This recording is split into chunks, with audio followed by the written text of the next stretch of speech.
Asuka. It is a wonderful way to start the match. Here we go. Welcome to Breakout.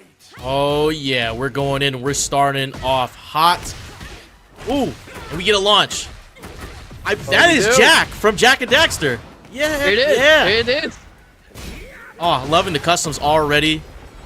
This is what you love to see about online tournaments, just some creativity with the customs. But right now, BCX. Get him with that right flamingo in the Peacekeeper. Woo!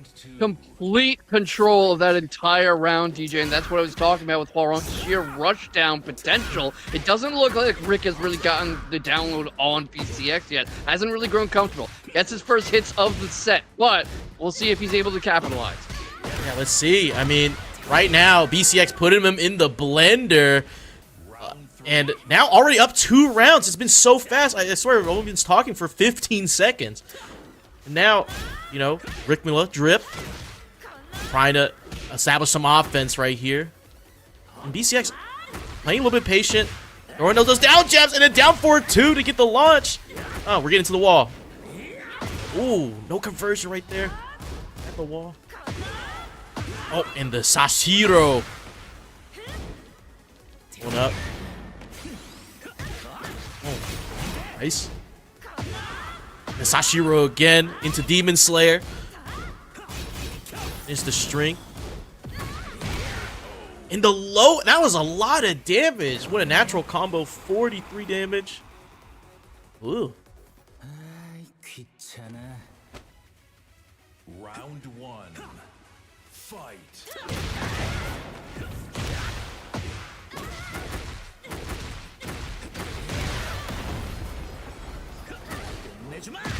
Oh my goodness. We finished with that hit grab. Going in through. Boom. And now, oh! The neck grab. Which is the Peacekeeper. And when Hwoarang is in heat, oh, you gotta break those grabs. It's incredible how many tools Hwoarang has to apply pressure. And once you get a lull in that action, you start throwing up those throws. He has a full throw game. Rickmuladrip pushes forward onto the wall. We get a wall break. We do. Oh yeah. Charge it up. Watch the Sashiro. All that damage into heat engager. So much health back and cashes out. ECX 13. 1 round away from putting Rickmuladrip down into... Oh, what a nice little Sabaki. Oh my goodness, the skyrocket. Oh. Sound 4-2. Moving forward.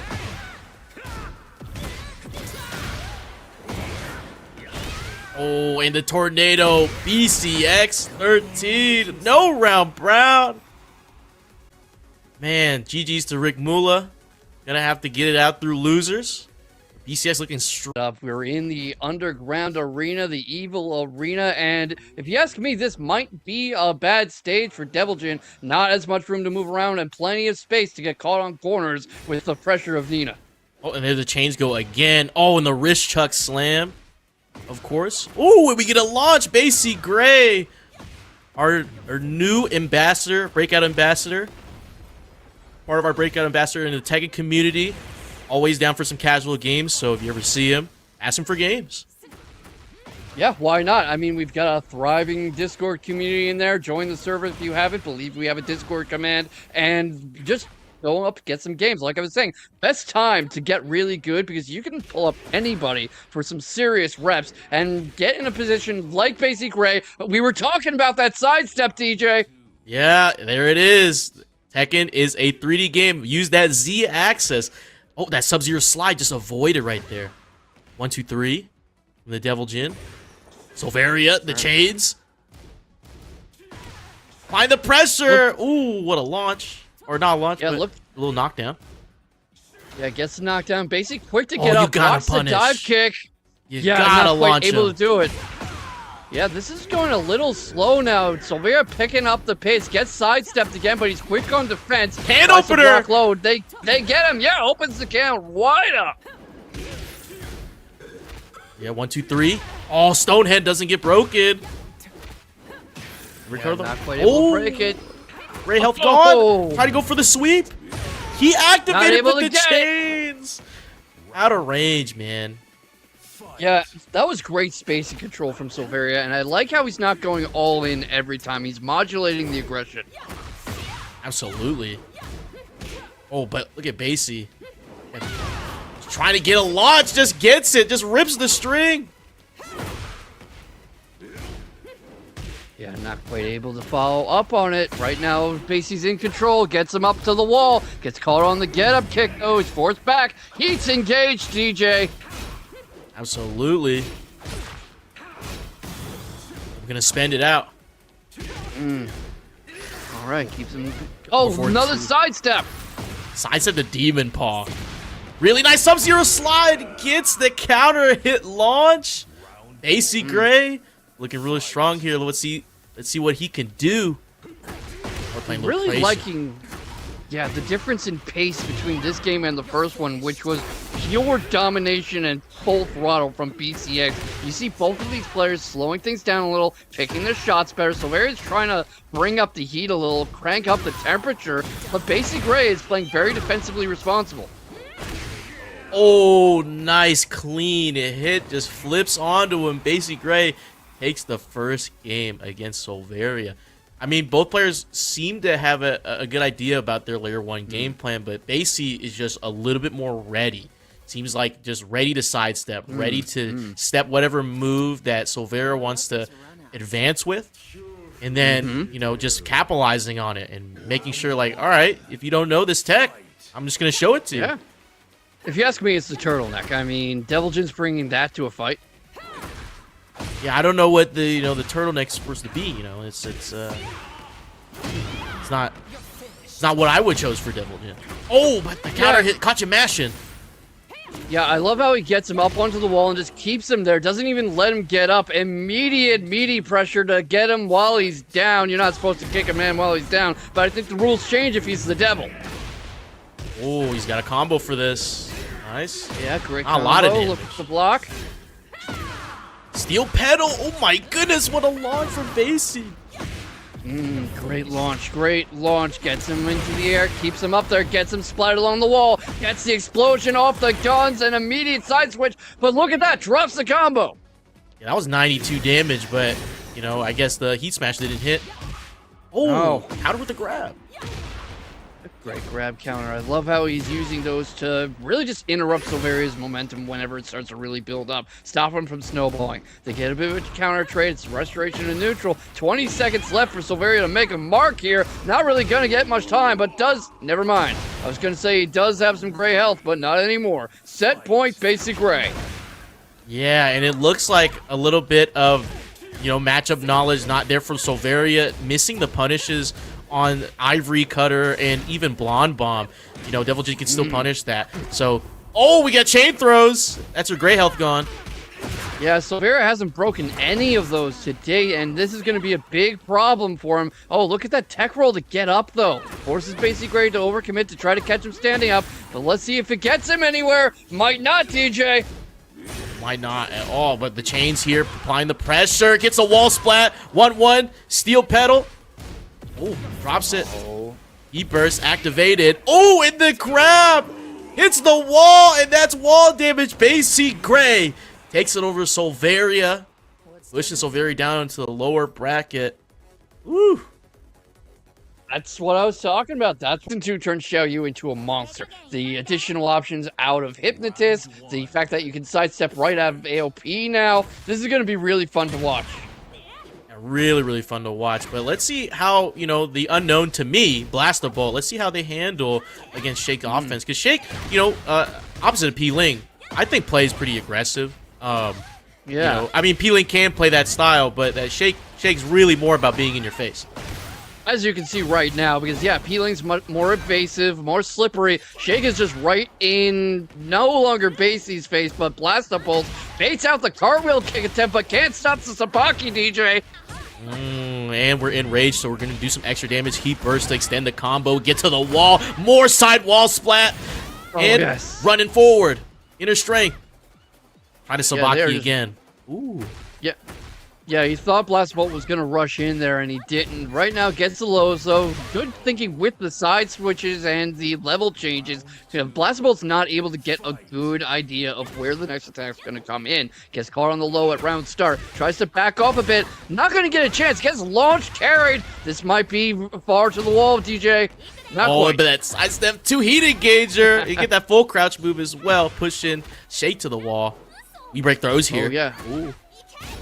Yeah, we were talking about the importance of actually breaking those, and it seems like Blastabolt was listening. Cans, open them up! Coke and Pepsi! Woo! We're on the Seaside Resort. I-4 2 extension.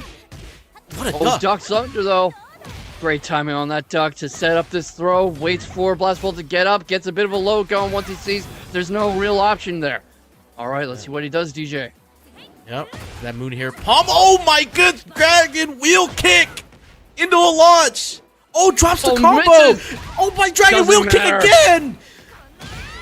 No rage art, no watching movies here, just straight fists.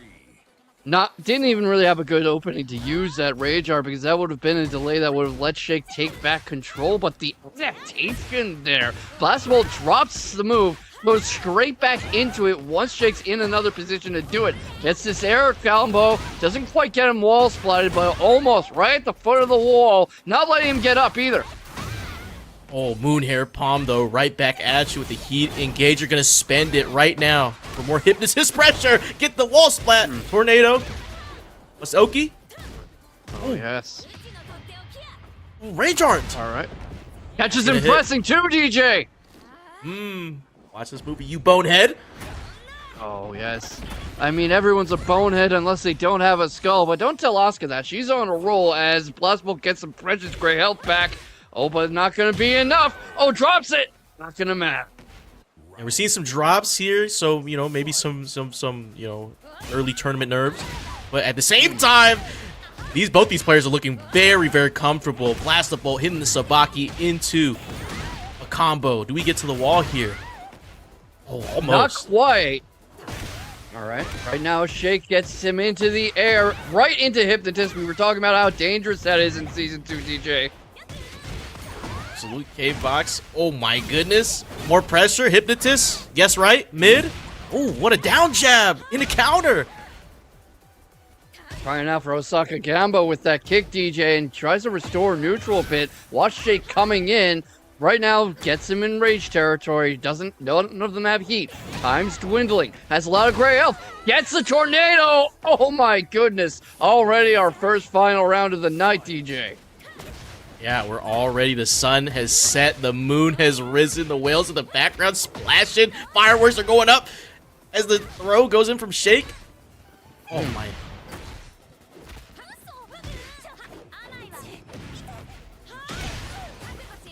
We were just both speechless for a moment there, but right now Shake's trying to stay in control, gets the low, forces Blastabolt into rage territory, has heat still active, gets the throw, no teching it this time, and a beautiful opening to seal the deal with that low.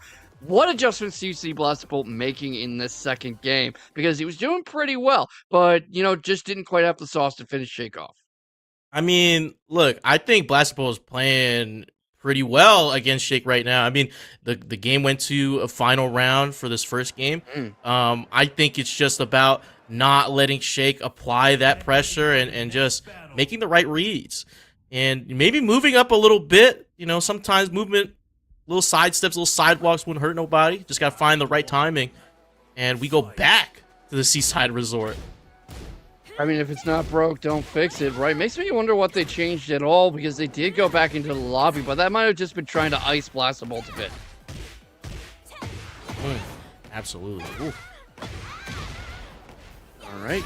Not quite going to be in wall range, but that is a lot of carry. Look at him sidestepping around Blastabolt to prevent easy get-up options. Intercepts the can. Keeps up the pressure off the wall, DJ. Oh, yeah. Gonna spend the heat smash. Oh, the Sabaki! Sabaki! Ooh. All right, sets up the tornado, right? Oh, yeah, he's just not getting up. Why not tee off on him? Why give him the chance if he's just going to lay there, right, DJ? Yeah, just hit him with the Oki over and over again. Don't get up. If you get up wrong, face the consequences. As no throw broken, you can take some of that free damage. All right now they're both trying to force whiffs on each other. It kind of works out. Another Sabaki into the air combo. Right now he's keeping it going. 61 damage already. Goes into Yeet. 64, 70. Here comes the same Oki from last round, but it's not going to continue. Heat smash. Oh yeah, plus frames. Little low. He's sweeping up. Heat burst. Ooh, him as his mid caught him. Watch this movie.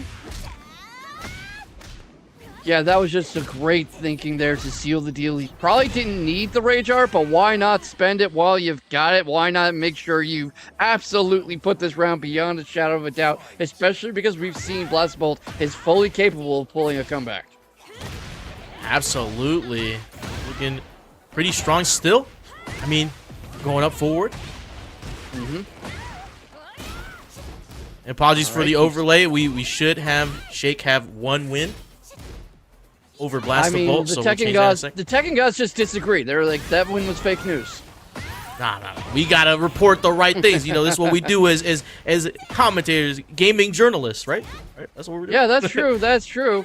Journalistic neutrality, but that trade's not very neutral. Shake is on slivers of life. Sidestep. Ooh.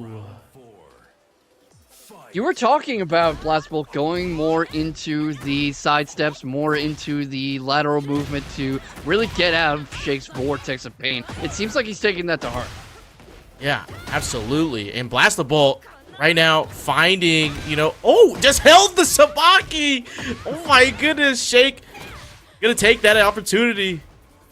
Look, this game moves so fast, you can't hold it that long. We've seen KingRey have trouble with charging things up too long or holding the Rage Art. Usually gets sidestepped or blocked or otherwise countered. Same thing just happened to Blastabolt with that Sabaki. It's gonna cost him the round, too. Heat's active. The carry is ongoing. And right now, it's another final round. Yep, set point for Shake. Right now, survival point for Blastabolt. If he wants to tie this up, he has to win this round. But starting off with not breaking the throw, it's not going to look good. And Shake tried to waning mood, but the inner straight gets the counter hit into combo. He burst, extended. All right. Oh, look at that charge up, DJ. He read the exact moment Shake was going to try to get up. Gets the low pressure, but runs right into a counter. Might be a little too aggressive, but right now he's just desperate to pull the plug on this round. Oh, moon air bomb's gonna cash out. Oh, he's gonna up for the shoulder and Shake. Chops him down. Takes a 2-0 victory over Blastabolt.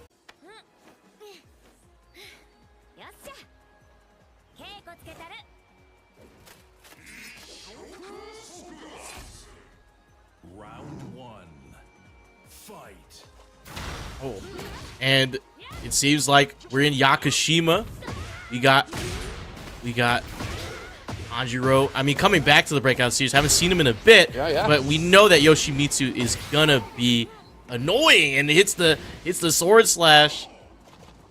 Yeah, there's a reason that Pling has a Yoshimitsu in his pocket. Very much the same breed of character as Xiaoyu. Extremely evasive, lots of stances, lots of positional changes, lots of small Tekken opportunities, and just very, very annoying to play against. And you see KingReyJr just trying to shut it down immediately. Yeah, oh, yeah, there you go. That 4-2 into that extension through the Nani Wa Gusto. And now just pushing the combo all the way to the wall. Got that extra wall damage into Oki. KingReyJr. not missing a beat. Not at all as you would expect from the man who was just pushing Rangchu and Arslan Ash to their limit. He is not going to be deterred. He's going to try to keep TanjiroTheRipper on the back foot. Gets caught on the counter, but immediate can dance. Yep. Oh, my goodness. KingReyJr. not missing a beat. I mean, this is, KingRey Sr. informed us last week, he's going to be traveling for a full month and a half just to prepare for EWC. So he's on his A game throughout these coming months. Yeah, you can see how he sees every match he plays as another step in the hyperbolic time chamber to really just sharpen his game, prepare himself physically and mentally for that gauntlet in the Esports World Cup, and presumably in other Tekken World Tour events, because that's getting started real damn soon. Right now, he's just juggling TanjiroTheRipper like some bowling pins, activates heat, not letting the man get up. A perfect KO to take the first game. A no-round Brown at that, too. Bullying TanjiroTheRipper. I mean, that combo conversion.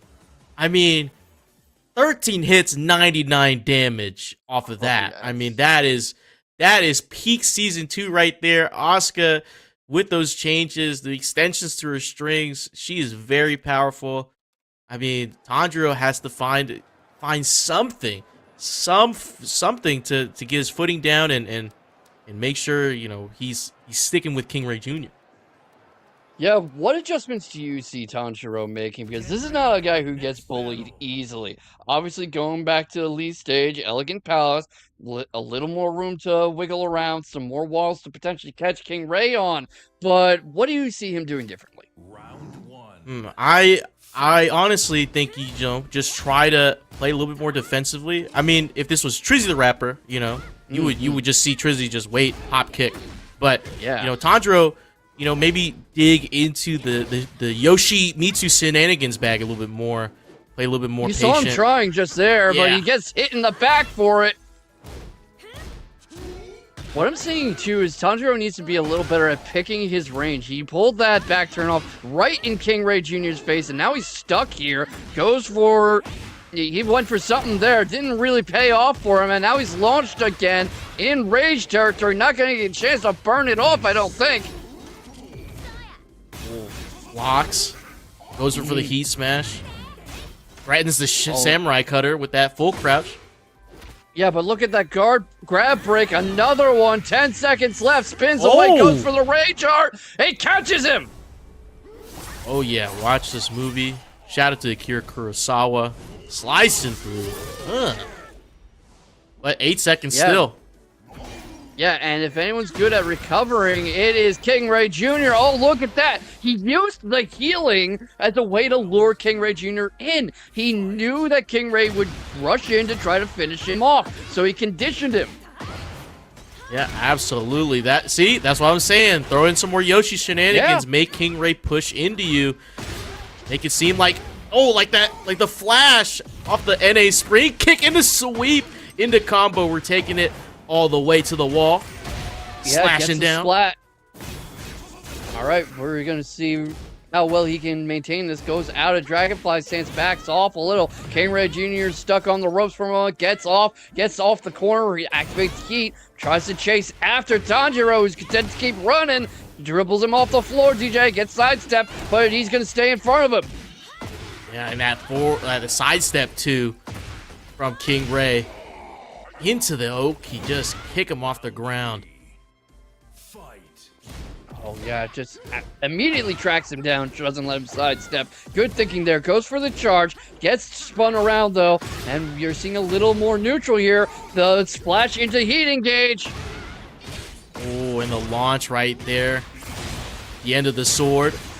Oh, and the heat smash caught him, trying to step away. The manually pop heat burst. Oh, what? He catches him spinning away, and this might be what KingReyJr needed to take momentum back. Drops the combo, but kicks him back. The heat smash is missed! Oh, you're seeing a lot more evasion and counters from Tanjiro now. We'll see if it matters, though, DJ. Yeah, run up forward 2 into extension. Man, Nani Waguso doing so much for King Ray right now. The poison breath, not hitting. Again, KingReyJr sidesteps that down forward 2, which wouldn't give Tanjiro the launch, but now we might see a balcony. Oh, no, we don't. We're just going to travel across it. Yeah, I like how KingReyJr is using this sidewall pressure, just dragging Tanjiro along its edge, keeps him in that corner, seals the deal with a perfect round. That is what made him take 3rd place last weekend, DJ. Yep, 7 perfect golden letters right there for KingReyJr. And we have our next match right underway, DJ. Absolutely. Oh, and these customs are going off right now. Both of these customs glammed up. Love seeing it. The fist meets fate glasses on the King Slowpoke. Trying to see if he can decide his fate against the Alisa. The chainsaw's already moving around. I like how AimedTwo, just use that as a way to propel himself, really, to get around Slowpoke. And I think that's going to be a lot of the story tonight if AimedTwo has his way. Just lots of lateral movement, lots of pickoffs, like you see him countering the grab attempt there, and just never letting Slowpoke settle into a rhythm where he can use that powered-up Jaguar sprint, where he can really pressure AimedTwo and bully him. And right there, you saw the attempted sidestep countered with a tracking kick. Yeah, absolutely. I mean, this is what you like to see against Alisa, or, of course, hate to see if you're the opponent. Just flying around and getting those chainsaws in the Devastator stance. It's just so oppressive, and, you don't know what move can hit her. Right. If you don't know the matchup, and it's right there. Flying in, good blocks, but not the right punish. In combat sports, when you throw a punch, you're expected to immediately take that back into a guarding position. You can't just leave your hand hanging out there, and that's part of what AimedTwo is doing so well. Anytime he commits to an attack, he's immediately ready to defend again, but gets caught by the heat engager, steps around the hot kick, has his own heat. I was talking about this, DJ. Absolutely. Oh, and the chainsaw's interrupting the Jaguar sprint, and the slide from AimedTwo is going to give him the Game 1 win in this set. Yeah, that Slowpoke was hardly in that first game. We'll see how well he adjusts to the second, but that's exactly the kind of gameplay I was talking about, DJ. Absolutely. I mean, like I said, Alisa just flying around, manually going and applying the chainsaws, has that chip damage, just being impressive. And of course, AimedTwo, really comfortable against this King matchup, able to step, knowing that Slowpoke was going to throw out that heat engager, and just finding those gaps and opening. Yeah, and right now, Slowpoke is going to have to just keep AimedTwo in place a lot better because he hasn't been able to pin him down yet. Tries to create a little space with that shove, gets the one going, goes for another shove, but immediate counter. And like I said, AimedTwo, anytime he presses anything, is ready to block, he's ready to sidestep. He's never just going all in. Oh, and the spin caught him trying to step away with that low. Yeah. See what I mean with how well he's locking Slowpoke down? Slowpoke's hardly pressing anything this round. Immediate kill with the heat smash.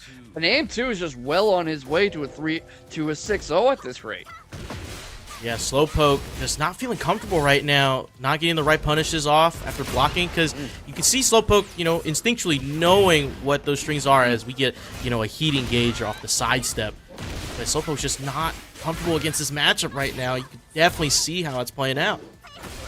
What do you think he could do differently? Right now he's running out of time to do anything differently, but if you were to take the controller out of his hands for a moment, DJ. I don't even know what I'd do. I mean, I'd heat smash right there. One of the best heat smashes in the game. And you can't even, just try to find a gap to throw. Just add some space, but that blue spark instant duck from AimedTwo. Yes. Oh my goodness, 1 round away from having a 6-0 against Slowpoke. Yeah, I feel like we hardly even sat down to commentate this set, and now it's almost over. No offense to Slowpoke. Again, you don't get second place at CFGC for nothing. Gets the Sobot kick, tries to do some Oki pressure, gets the Stan Hansen Lariat, shades of Kazuchika Okada, but it's not getting him very far. Gets caught trying to sidestep. He's stuck in the corner. Tech rolls away. This might be his chance, CJ. Yeah, momentum might be shifting in Slowpoke's favor. Gets the hit and the heat smash to catch the spring kick. Did you see how he timed him out, DJ? He got the Sobot, he saw the frames coming, had the heat smash immediately ready for when AimedTwo would come up. Yeah, AimedTwo already pulling up with the chainsaws. Oh, what a jab interrupt. Caught him out the air. Great interrupt into Jaguar Bomb, DJ. Absolutely. Oh, dodges the rocket. We know about those. Hits the wall splat. Apply some pressure. Yeah, this is much more what you want to see if you're a King player, but gets caught on the chainsaws again. And right now, AimedTwo backs off. Interesting little trade, gets caught on the drop kick. The heat smash comes out again, gets caught in the wall. Rage territory, not going to get a chance to press it. Set versus survival point, DJ. Got the wall splat into 3-2-2. Survival point for Slowpoke. Gonna try to push forward, but AimedTwo. Trying to throw some more rockets. Blue Spark can't chop, stop the Shining Wizard. Oh, gets caught again. Gets caught by the Sabot. He's waiting for him to get up. Overcommits. Misses his chance. Look at this evasion from AimedTwo, DJ. Yep, trying his best. Just adding some chip, adding some pressure. You gotta block correctly. Gotta play correctly. Gets a wall splat. The heat smash doesn't play the animation. It dropped. Break on the breaks throw. the grab, keeps himself alive a little longer, tries to heat smash again, not quite close enough. AimedTwo ranges him out, 20 seconds left. Similar amounts of health, though misses a hop kick. Rage Art, it's gonna catch him! And that is going to do. We're gonna tie this set up. What a Rage Art. Reacted to AimedTwo throwing out a move. And Slowpoke is not done yet. I think that was our first Rage Art of the night, too, and what a way to use it.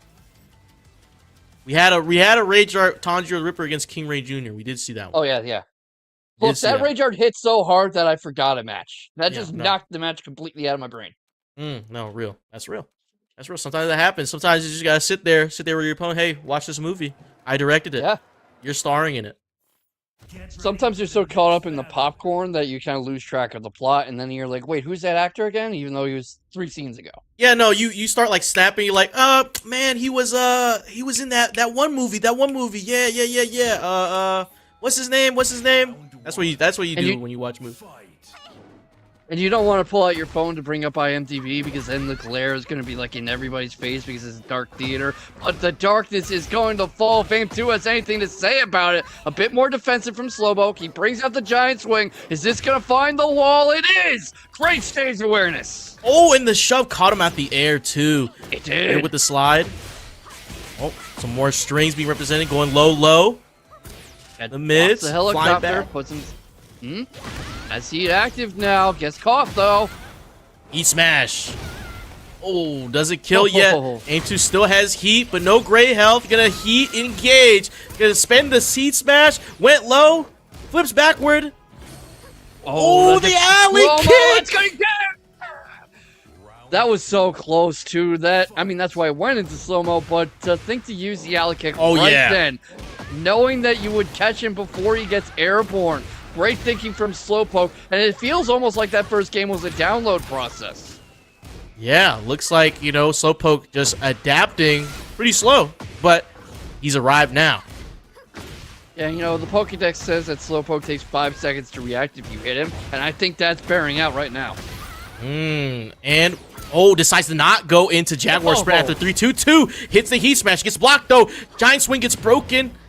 Heat Burst. All right. Runs up Shining Wizard. Shining Wizard's broken. Oh my goodness. All right, but that's a lot of health to get back, DJ. Even in Tekken 8 with 20 seconds left, I'm not so sure about this. Oh yeah, splitting it through. The low, the grab. Vertical suplex. 10 Exploder. seconds left. Drop. Yeah, the Exploder drop kick. Slowpoke set points. What a turnaround from last game. Oh yeah, he's got the download complete. Has it copied to all of his drives. Made a partition. Oh my goodness. But AimedTwo, it's not going to go out that easily. Chainsaws are coming through. Yeah, Chainsaw's trying to corrupt the file and stop the download and force Slowpoke to run some anti-malware. What a command grab. Gets him up against the wall. Right now, Slowpoke has heat active, though, and rage. I'm sorry, he has access to both heat and rage is what he meant to say. Got a little overexcited. Lariato! Didn't get the full punish, but Slowpoke! No round browns. AimedTwo to come back. Pushing AimedTwo down to the loser. Slowpoke taking that, Mina in the second section as we go in. Yes. Oh, it's Aang. It's grown-up Aang. Immediate evasion into the punish, and right now has some... Oh, never mind. Doesn't have initiative at all. Gets launched. Gets carried across the stage. We'll see if this turns into an around-the-world trip. Not quite. good duck there from Pling. Applying some of that Feng pressure and heat now. Yes. All right, it's heated up, already out of heat. Use the shoulder, keeps him pinned against the wall, gets the throw broken for his trouble, gets splattered. The initiative just changes so fast between these two at any given moment. That's part of why these matches are so fun to watch. Yeah, they're really scrapping. Like, both of these players can be so aggressive and yet so defensive. At any point, they can switch it up. So, you know, right now, Xiaoyu20Z pushing the initiative, getting that first round win. Yeah, and Pling has to be careful. We're still in first to 2 territory here, so has to make sure he's confident in his picks and in his playstyle. What are you thinking of him bringing out Feng Wei for the Zafina matchup? I think it's pretty good. I mean, Feng Wei has some good stuff in heat, you know, for season 2, and it has some good pokes. I mean, you get that down forward 1, got that 1 jab. Okay, he has that stance, so I wouldn't be surprised. Yeah. Oh, and the back Kempo as well, just the evasiveness. Oh, look, more evasion, more punishment. But one thing you're noticing, DJ, is you see Shadow playing low a lot, and he's catching Pling again and again with these low pokes, with these low launchers, playing close to the ground. Pling's got to have to find a way to shut that down. Absolutely, but at the same time, oh, no break on the throw. We get a floor blast immediately as we get in the combo. And as I was saying, Zafina's mid options are terrifying in Season 2, especially with that new install. So, you know, of course, Pling's not going to really try to look for these lows, just going to eat them and just try to find a way out. No breaks on throws again.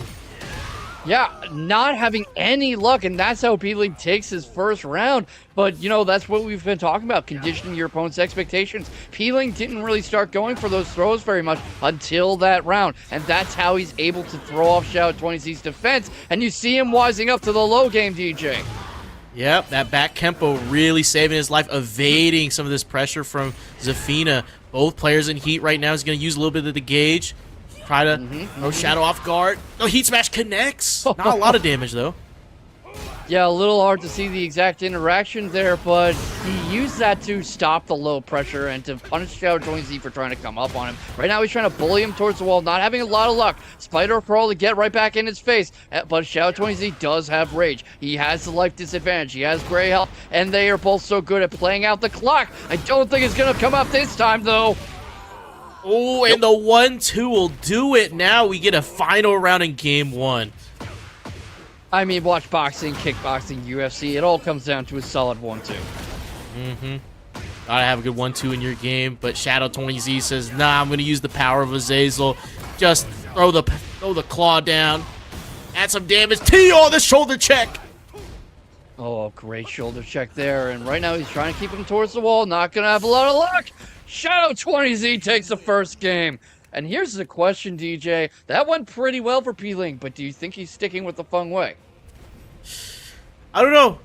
The reason I respect Pling, you know, as a competitor is that, you know, he loves to take his time, even after, you know, after a game. If he lost it, it takes a little bit of time just to ruminate.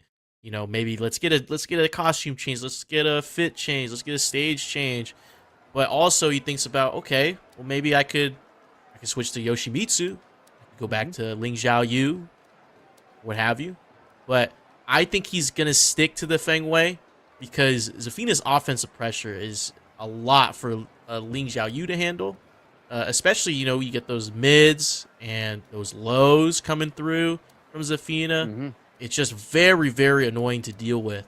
And, you know, especially once she uses those extensions with that install, you know, you're just stuck in block stun.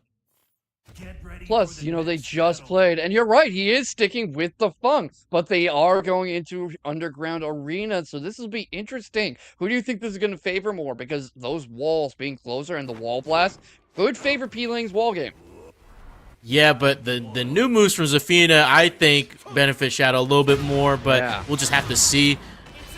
Still got to play the neutral game here. Oh.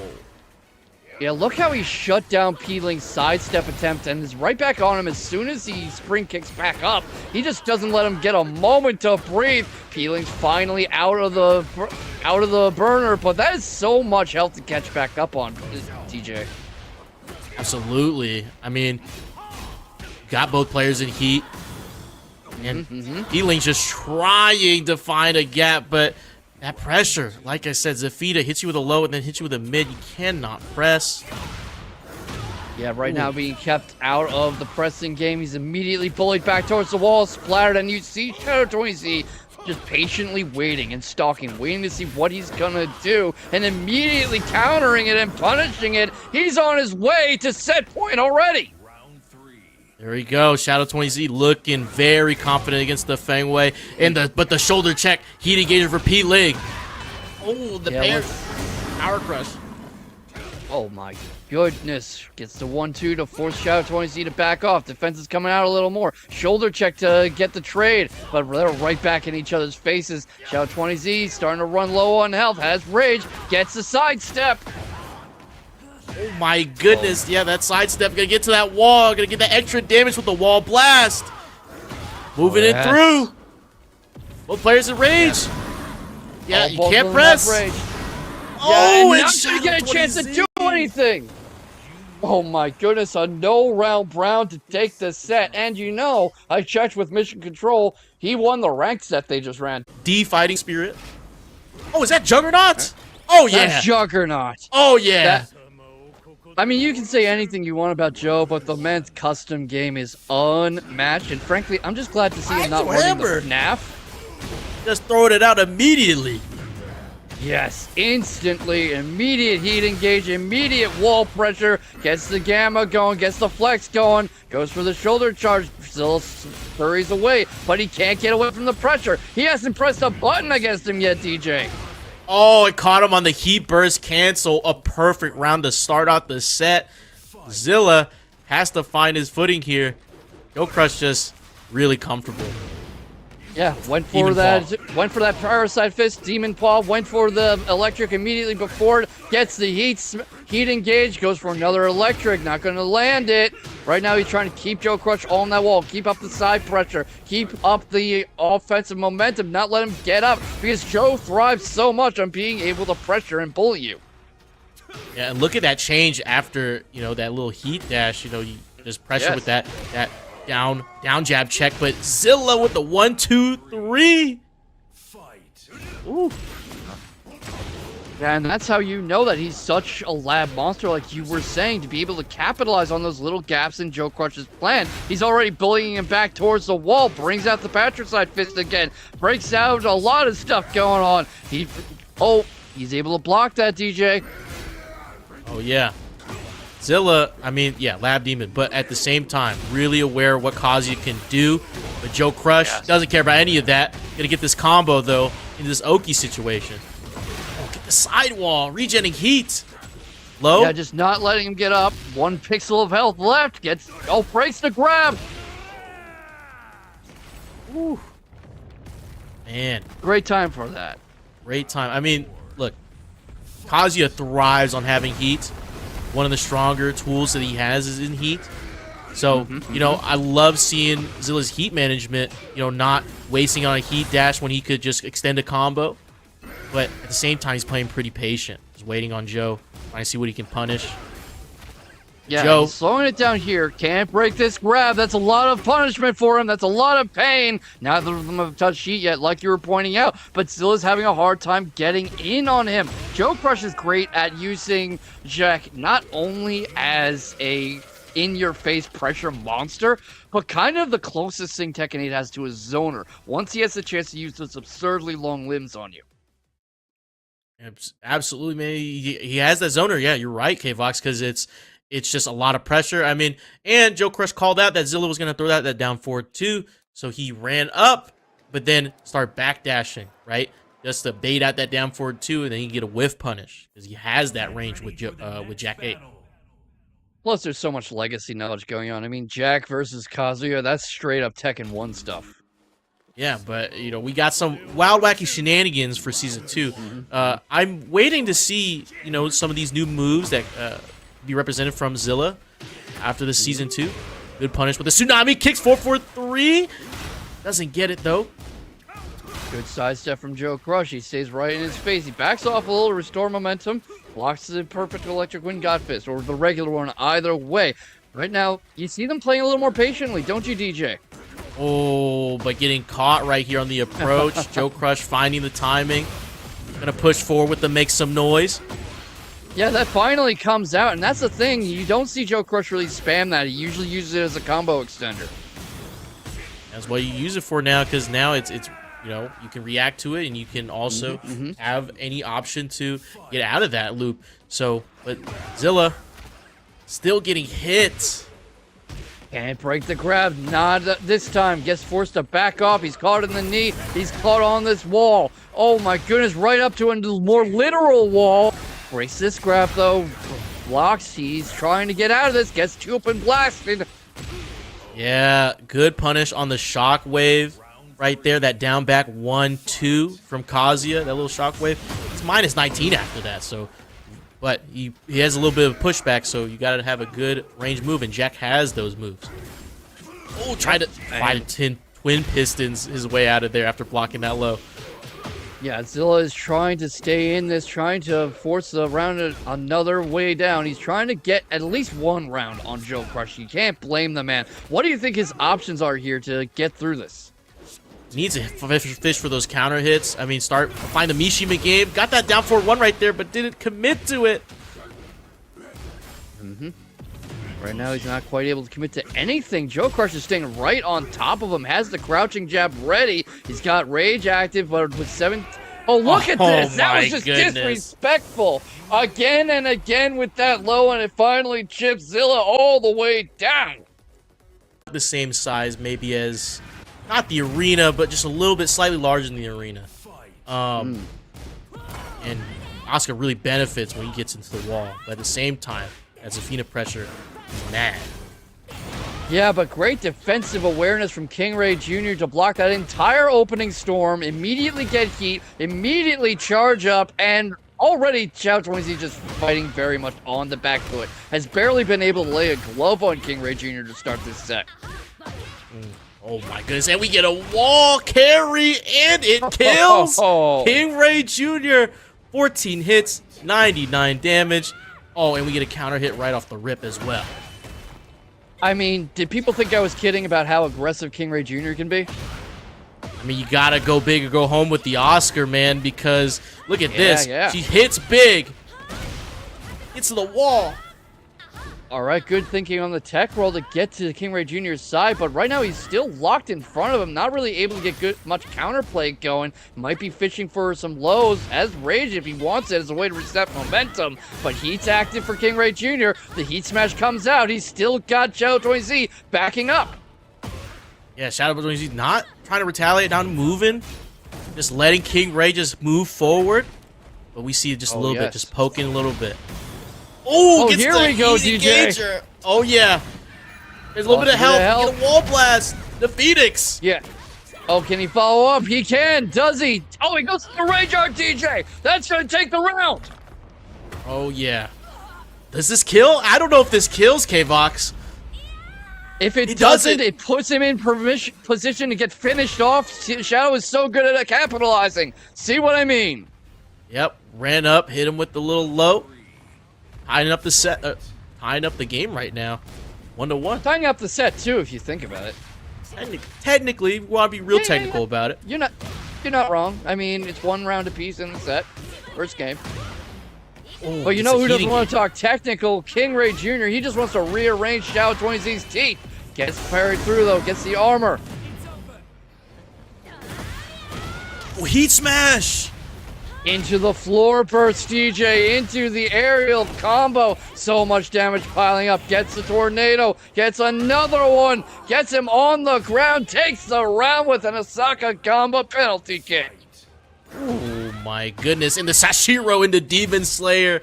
Starting off the round right here. KingRey with the power crush. Inner strength. Safe right there. Oh, gets caught trying to step. So much great health back for Shadow, too. Yeah, hit the heat engager too. You get a wall carry. Does get the wall carry, splats him. This might not be able to get anything done. Right now is a tied up game. Already a final round, DJ. And I can already tell we're going to be here for a while. Oh yeah. Starting off with the Sashiro again. The Demon Slayer. Going through plus frames. Don't press. Shadow's going to get that tornado right off the rip. Heat burst to extend. Doesn't convert. Oh, doesn't get him. Doesn't get him with the heat engage. Tries to follow up. Tries to catch him on the ground. You've seen him go for this Oki again and again, DJ. Doesn't really pay off this time. That's a lot of gray health coming back for Shadow, too. Oh, yeah. Oh, Dragon Wheel Kick to launch. KingReyJr. He's got a combo. Hit him on the ground. Takes the first game. What a way to take it, too. Off one Dragon Wheel Kick. We're going back to the lobby now. Probably just the stage switch. But, you know, Xiaoyu does have an awful lot of characters. So you do wonder. Oh, no, we're going straight back in. I didn't even get to finish that thought, DJ. Oh, yeah, what a duck into Dragon Wheel Kick again. We're going to see KingRey just absolutely dominate. We get to the wall. So much damage. But remember, this was the story of the first game, too, and then Xiaoyu found his moment to come back. He plays defensive. He plays a bit of a rope-a-dope game. You see him trying the sidesteps. He's getting shut down at the moment, but it might just be a matter of time. Oh, nice heat engager. I'll get in the counter hit. Catch a KingRey mashing right now. And I need the plus frames. Heat burst avoids it. Oh, that was an interesting little interaction. It looked almost like the heat burst got caught on that little wall outcropping. It looked like Shadow just stepped a little bit, but didn't realize he thought he might have gotten hit by that hit burst. But, yeah. You know, caught KingRey mashing. Got that round. That's something that is... I don't want to say easy to do, but you can catch KingRey doing that because he can overextend on his offense from time to time. And once he smells the blood in the water, he gets very eager to finish the job. Oh, block right there, but Shadow's pretty safe. Oh, and Shadow 20Z firing right back. One more round to tie up the set. Yeah, and if anyone can do it, it is Xiaoyu. I was telling you about that, how he will play so much on the back foot and then suddenly let it rip. He gets Sabaki'd for his trouble. He gets forced onto the back foot. Can't break the grab. Gets launched back again, DJ. Oh, yeah, that grab's unbreakable. Just got to catch the mix. And this time, KingReyJr went low, try to can. Doesn't get opened up, but the heat dash to extend. Xiaoyu uses the floor blast. Yeah, uses that to extend, goes into Azazel mode. Right now he avoids the heat. He keeps him on the back foot.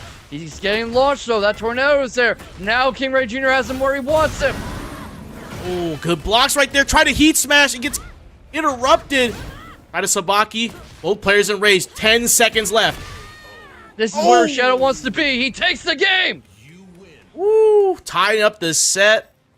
Xiaoyu got the download. How will KingReyJr adjust? What's the next layer to this offense? I mean, you just got to go big with that Asuka. Let's see if he can go big again. Block. I mean, I had been going to talk about how Xiaoyu is so famously good at playing the clock, but he didn't even need to that time. Went straight for the kill, and he's already continuing the pressure. Tries to track KingRey as he gets up. Manages to go low again and keep him in the air. The block had to take that streak right there. Oh, what a sidewalk to avoid the Azazel Claw coming down. All right, goes low again, and it's funny, DJ, because people keep insisting that defense and pokes and neutral and small Tekken are dead. Well, explain this set so far. Yeah, I mean, of course, you know, Asuka is a, big Tekken character. You got to go big, go home. But at the same time, you got these pokes coming in from both players just waiting and trying to catch each other on the timing and adding to the mental stack. You get the Sashiro, the Demon Slayer, but Xiaoyu is going to stay on the ground. He gets caught by this heat engager. Yeah, Heat's very much engaged now. Keeps him forced back. He tries to force him towards the wall. Activates Heat. Not able to get much out of it. This might be the opening KingReyJr needs. He's going to put another round on the board. Another tie game, DJ. I wouldn't be surprised to see a final round. Oh, don't jinx it, K-Vox. I kind of want to see a final, but at the same time, one person has to lose or go down into the lower bracket. So let's see who's it gonna be. As KingRey already applying the pressure, Shadow just trying to get something. Oh, we get a wall blast? Another wall blast. That is great use of the stage from Xiao20Z, and you see this from him again and again. He will back off. He will let people think he's being bullied by his opponent, and what he'll do is he will wait for his opening to come back in and strike. That's exactly what he's doing now. Blocks the dragon wheel kick, capitalizes on it, keeps the combo going. Can it reach the wall, DJ? And it does. Let's see the Oki got up wrong. Shadow20Z on set point. Already on set point. If you're KingReyJr, you are really searching for a way to get through this, to get a hold on Xiao20Z. Again, KingReyJr beat Xiao20Z at Level Up Expo. This is not somebody who's an absolute bracket demon for him, but Xiao20Z sure seems to have his number right now. Yep.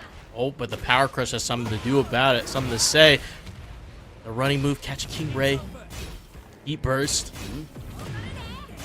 Yep, goes for a heat burst of his own. Right now gets caught on the sidestep attempt, though. That's all Xiao20Z needs. That's all she wrote. Shadow wins. What a wrap up to our winner's semi-final match. I mean, it looked pretty. A match at all, so I'm glad you had a second to do it. It's the Juggernaut versus the Masked Wrestler. And right now you see him immediately trying to take the initiative, but it's Slowpoke who gets the better of the opening exchange. Yeah, we see a little bit of patience here. The muscle armor coming through from Slowpoke. I mean, that God Instruction 1 looking really nice, man. JoeCrush has just been a ranked demon as... Oh, we're getting the wall break. Immediate wall break, immediate push to the balcony. We'll see if he gets the balcony smash. We do! Oh, there's going to be a lot of damage, K-Vox. Already, we got the tornado. Didn't spend it earlier. Oh, missed it. Sidewalk the whole thing, get a wall splat. Slowpoke. So ready. You know, I'm starting to think he might be misnamed. Yeah, a little bit. Maybe Fast Poke. Maybe change the name to Fast Poke. Yeah, his pokes weren't quite fast enough this time, but that is plenty of time to make the download. We saw how quickly he was able to adapt to AimedTwo, but of course gets caught on the particle barrier, goes a bit of an early muscle armor, and JoeCrush is an entirely different beast to adapt to. Absolutely, and I'm pretty sure Slowpoke's probably riding the high of being AimedTwo, of course. That blue spark shining wizard coming through. Feeling a little bit more confident in this matchup. I loved the thinking with the sidewalk as he waited for JoeCrush to get up, both to free himself from the immediate threat of a spring kick and also to potentially set up Oki, but it's just not going to be enough this time. JoeCrush already on his second round. Slowpoke hasn't really been able to take these individual good moments and string them together in a way that lets him take a round. Well, yeah. But, I mean, look, JoeCrush knows he can poke you down, but we get a counter hit shove into free heat engager.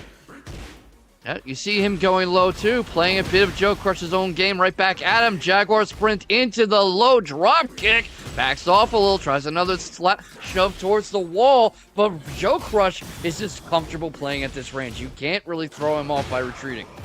Oh, what a duck right there. Went into Jaguar sprint. JoeCrush ready.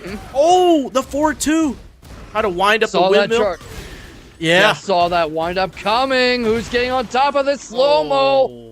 Oh, that telephone pole of a left arm, DJ, takes the first round game, no round brown. But if I do say so myself, that was closer than it looks. Yeah, no, Slowpoke definitely has the right idea coming at JoeCrush, but of course, JoeCrush has that experience, man. He's a bracket demon. He knows what his pokes are, and especially in that last round, right? When he hits you with that low, he can extend into that full string. We saw right there, that low into mid, and that caught Slowpoke because he thought, okay, he's just gonna do the 2 hits and I can retaliate. No, you have to see if he's gonna go for it, and that's that mix-up. Yeah, and you also saw that Joe wasn't necessarily playing pure Mog that time. He was comfortable backing off, playing a little more defensive because he knows what King can do, how well he can bully you off Jaguar sprint, how dangerous his heat is. And he's playing a more aggressive game to start off Try to do the now, 10 hit. He tried to do the 10 hit. That's what I'm saying about JoeCrush, man. He's always willing to just be a showman. Yeah, He's just going to do whatever to try to Mog you out in the match. And I believe that adds to mental stack, too. Absolutely it does, because that just makes you feel so much more pressure, and you already see Slowpoke hesitating. He had a really hard time finding any buttons to press there, barely got out of that octagon corner, and just wasn't able to stop JoeCrush. But look at that sidestep into the heat engager, and now he's the one doing the driving, DJ. Yeah, there he goes. And of course, with that change, with the heat engagers, right, you're only +9 instead of plus 17. So you can't have those can 50-50s that some characters have. And JoeCrush able to retaliate right here as he gets a launch and pushes Slowpoke into the other side of the arena. Oh, and the 10-frame heat smash. You can't forget about that one. Puts himself on set point with it. And, you know, I'm not much of a nerf guy, but I do think that being 10 frames is a bit silly. I mean, hey, he drops a railgun on you, 10 frames, he needs that. He needs that. True. I suppose that's a good point. Right now, speaking of good points, JoeCrush is trying to bully him with these lows. You saw that in his last streamed match. Eats the Hulk Hogan leg drop, but doesn't let him do anything with it. Immediate counter tornado into the wall pressure. Gets the gamma going. Oh, good work staying down and getting up after that guard break. Moving in. Yes. Has a combo for this. Extending it. Jaguar bomb. Doesn't kill. Not gonna kill, but this follow-up might. It does. The low jab after the Jaguar bomb. Saying 2 can play at that game, keeping his life a little longer. Oh, that's a dangerous heat engage, though. Oh, ducked it. Ducked it after Great getting sidewalk. Wow. You don't usually see much of Joe's defensive reactions because he's so offensive and so oppressive on the attack, but he can really just turn on a dime when he needs to. Oh, and this is dangerous territory. Oh, got up wrong, and JoeCrush takes a commanding 2-0 victory off of Slowpoke. I mean, Slowpoke had the right ideas, but ability to cover distance is insane. Meanwhile, AOP for Xiaoyu. Absolutely, out here being Titan, quite literally wear down the clock. But then when you have a character as evasive as Alisa in the hands of CheeseYoni, a little scary to try and outrun that here. Oh, great pickup off of that launcher, and obviously we got these Harlem Globetrotter combos. Extend to the heat early. I like that the decision. Make the combo work for you while powering yourself up at the same time. And low parry just right into the wall. Mix-up has to go for the spring kick here, and Pling able to at least pop off with one successful grab. Tried it off the mid, but back turn immediately. Tries that back one into hit, but nothing found so far. And look at how CheeseYoni is able to just use that jetpack to fly away. And Peeling, I like the decision to use hate because if Alisa is flying, you could really floor splatter for a bound combo. Absolutely, but going puts he's just right into the neutral. Tried the up knee, but CheeseYoni find anything except off the missile. AOP to at least try to bait something, anything here. Back turn getting a little scary. AOP again, right into the shoulder bash with the mix. Titan time strikes again, 16 versus 7% health. And you can really see that CheeseYoni did have the life lead. I didn't know why CheeseYoni was aggressively pushing Peeling, and Peeling with a few blocks in rage was able to just whittle down that life lead and take that first round. Back into AOP into the rise, but already on missile just flying abound. Try to destroy your stance chainsaw, but immediately engages with the heat. Good move for Peeling here. Yeah, we use that AOP to duck that mid. That chainsaw could really mess you up, but you know, AOP says nah, put that chainsaw right back on the shelf.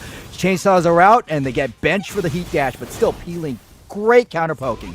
And still able to get a little bit of Greay life back. I'm sitting here and I'm so glad the damage from the chainsaws got nerfed just slightly. And I imagine Peeling thankful for that too, would have been dead moments ago. But Waning Moon right in the back, one mix up. That's one more for Peeling. Easy 2 rounds for Peeling. CheeseYoni is doing a great job, you know, just doing the damage and getting some movement in, but, you know, Peeling is closing out these rounds. And if you notice, we have been in small Tekken land, Ash. I mean, we really have. I mean, shout out to Suwa for really teaching me these things about small Tekken versus big Tekken, where CheeseYoni really just trying to adjust for the pokes and go for those big Tekken combos. Meanwhile, Peeling just trying to poke down to burst down damage with majority small Tekken. Love to see it and really love more so the grab, able to break out of it. However, AOP backdash again, just trying to bait CheeseYoni in, adjust the pressure. And what did you see right now that CheeseYoni was hanging out in stage 2? Yeah, range 2? Because Alisa could do that, but Peeling scouted it. Alisa can only do a finite amount of moves to approach, and if you know, it's much easier to whittle it down on your mental stack.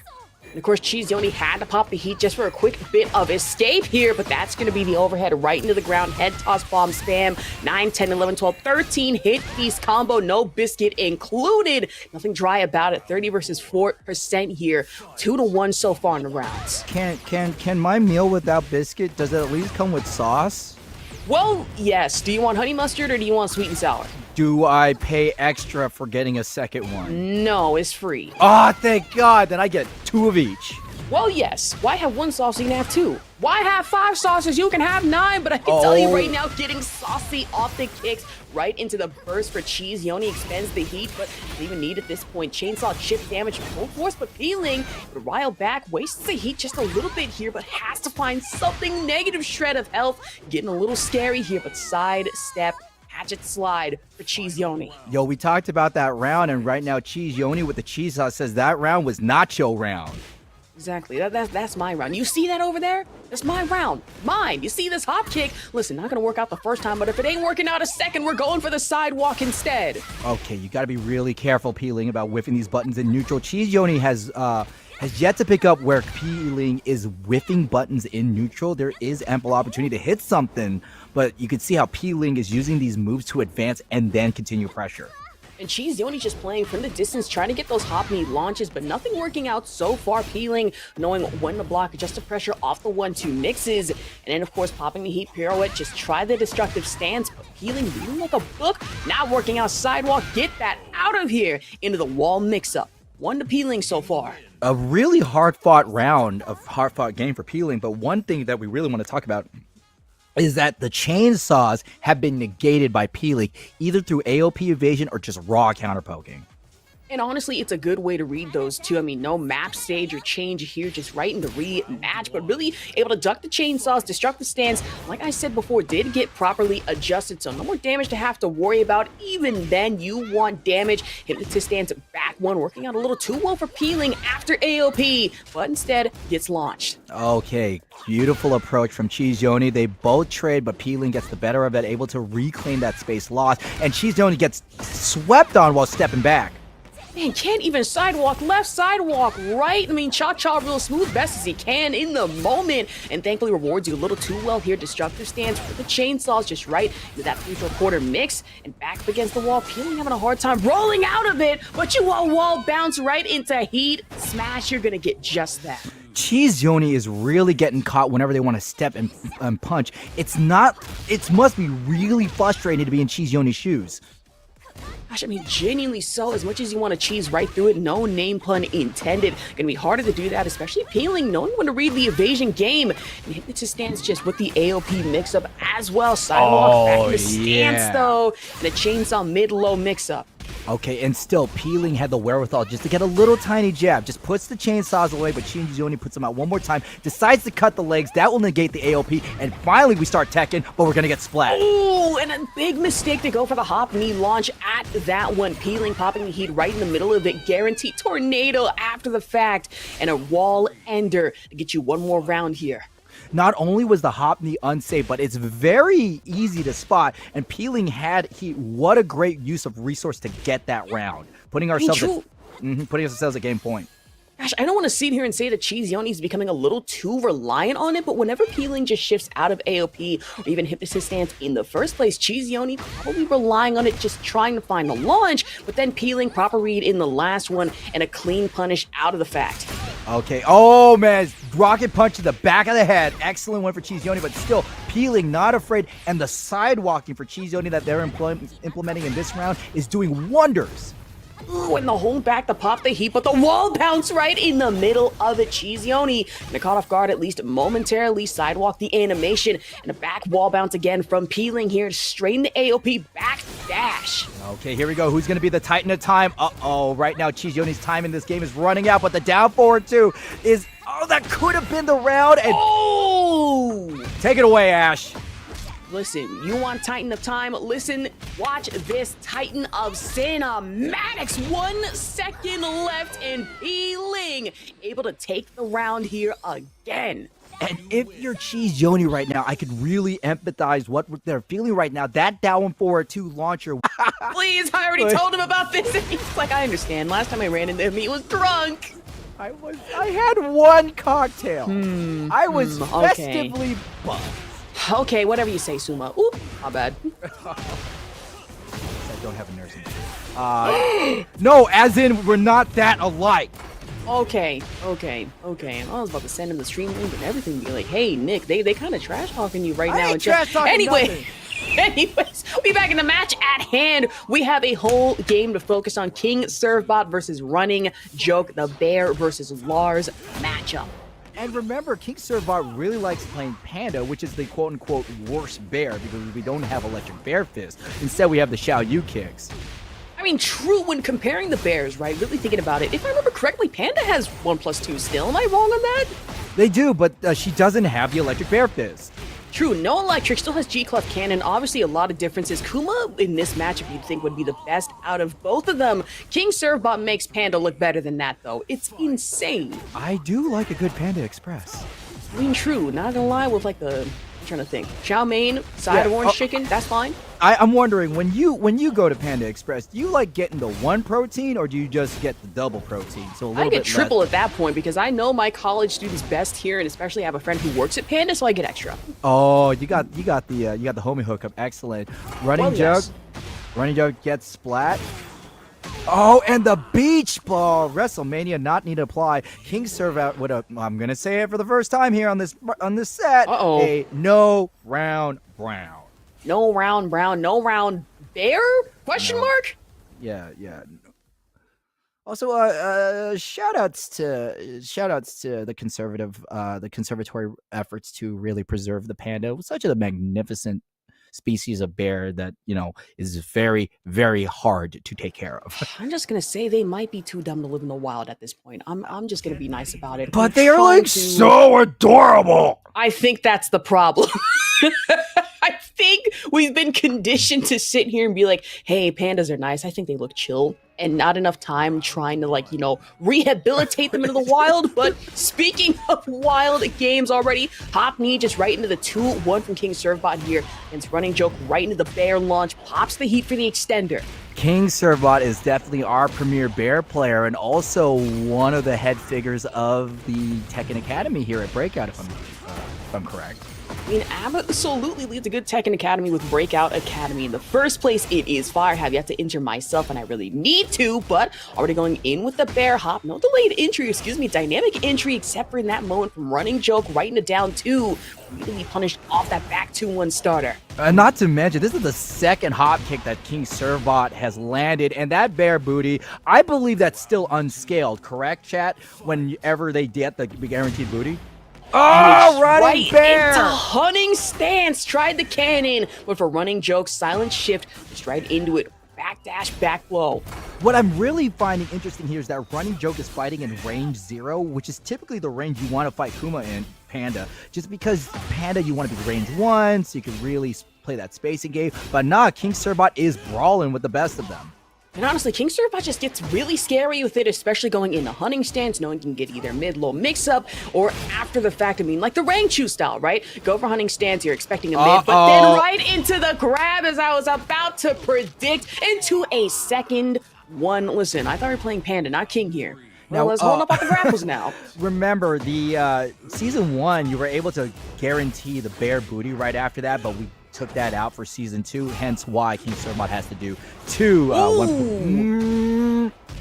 Say, forget the bear sweep already. We got the, forget the hell sweep. We already have the bear sweep, just right in the bear booty, back up against the wall. RunningJoke, just trying to escape the pressure a little bit here. Oh, right to the beach ball. Excellent. That is a pretty fast heat smash.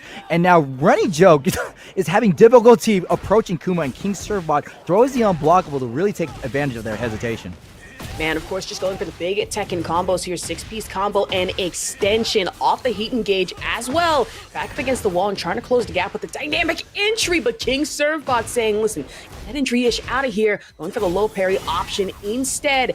Now being forced to play defensively, still able to break out of the grab, however. Yeah, this is not no 6-piece tender combos. There were definitely bones in those hands and wings that were thrown out there. Oh, big starter from RunningJoke.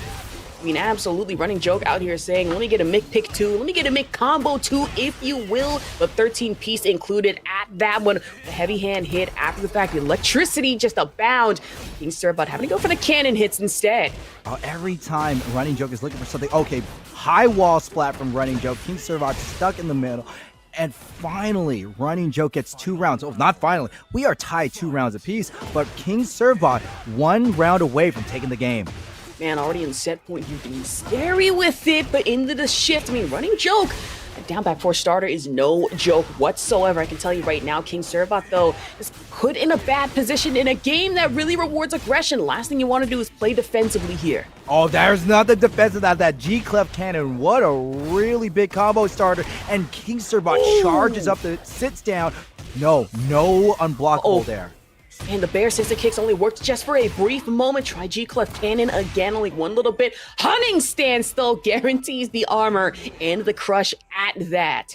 RunningJoke has been eliminated. Unfortunately, this RunningJoke has met their final punchline and will be out of Breakout. Speaking of Waffle House, or besides Waffle House, you already know what time it is. You really do. I know. It's king time. Slowpoke with the J-Uso. Yeet. Sunglasses. Oh my goodness.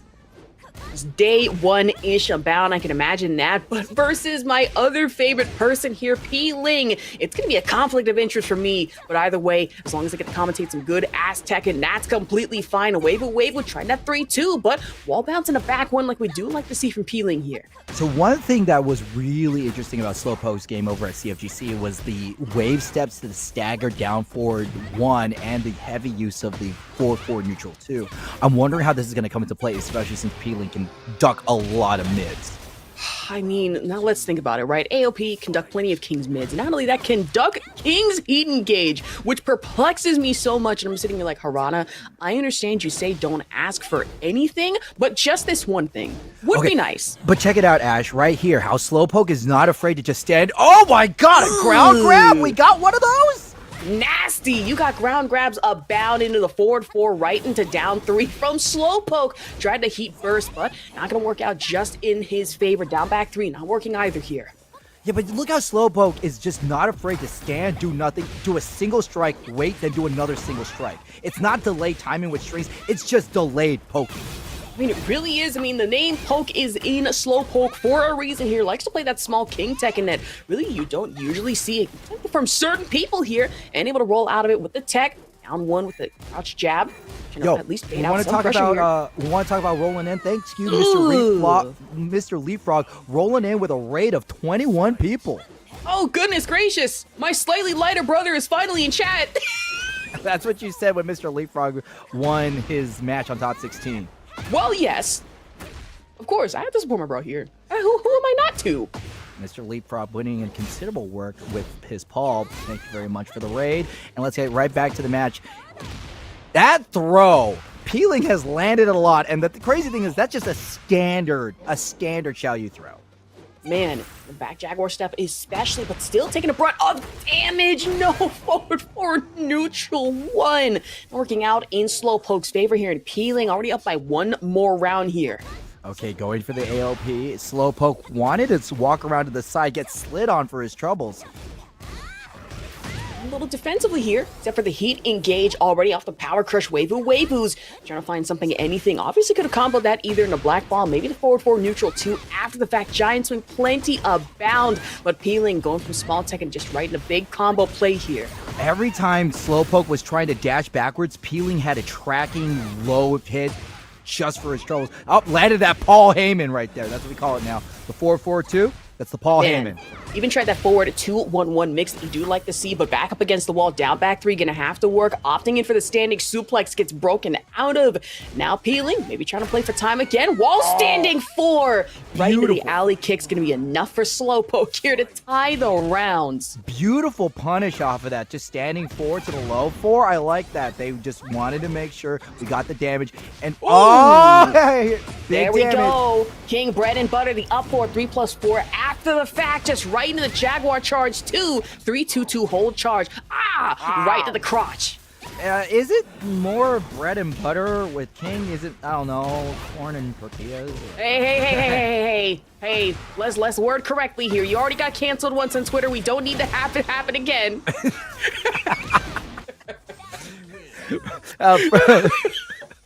First to 10 me. First to 10 me. No! Calm it down.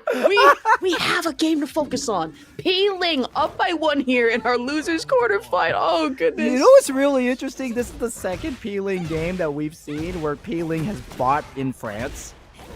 You know what? You're absolutely right. Not gonna lie, this would be the part where if I were commentating with Simpleton, I'd be, yo, DJ, who was in Paris? Don't be shy. Who was in Paris? But that's an ask for another day here. Hey, you know what else was in Paris? Rush no. Hour 2. Well, true. No, Rush Hour 3. Rush Hour 2 Rush was Hour 3. specifically. Yeah. Let's get our movies right here. You're right. Right. It Let's was get our Rush moves Hour right. 3. Did people like Rush Hour 3? I know. You know Rush what? Hour- I enjoyed it. I thought it was great. You know what else is great? The game, though. So we work at Breakout for a reason. And not able to break out of the grab here. Pling. It's a stance right in front flip, though. Yeah, that's actually called a Webster flip. You know what? You're absolutely right. Been able to break out of that ground slash- grab. It would have been nasty for Pling here. Not only are we going to get the damage from Pling, we're also going to get wall positioning, and Pling has heat. Slowpoke is going to have a really hard time breaking out. And one thing we haven't seen is the Jaguar armor, the muscle up. Yeah, from wait a King. minute.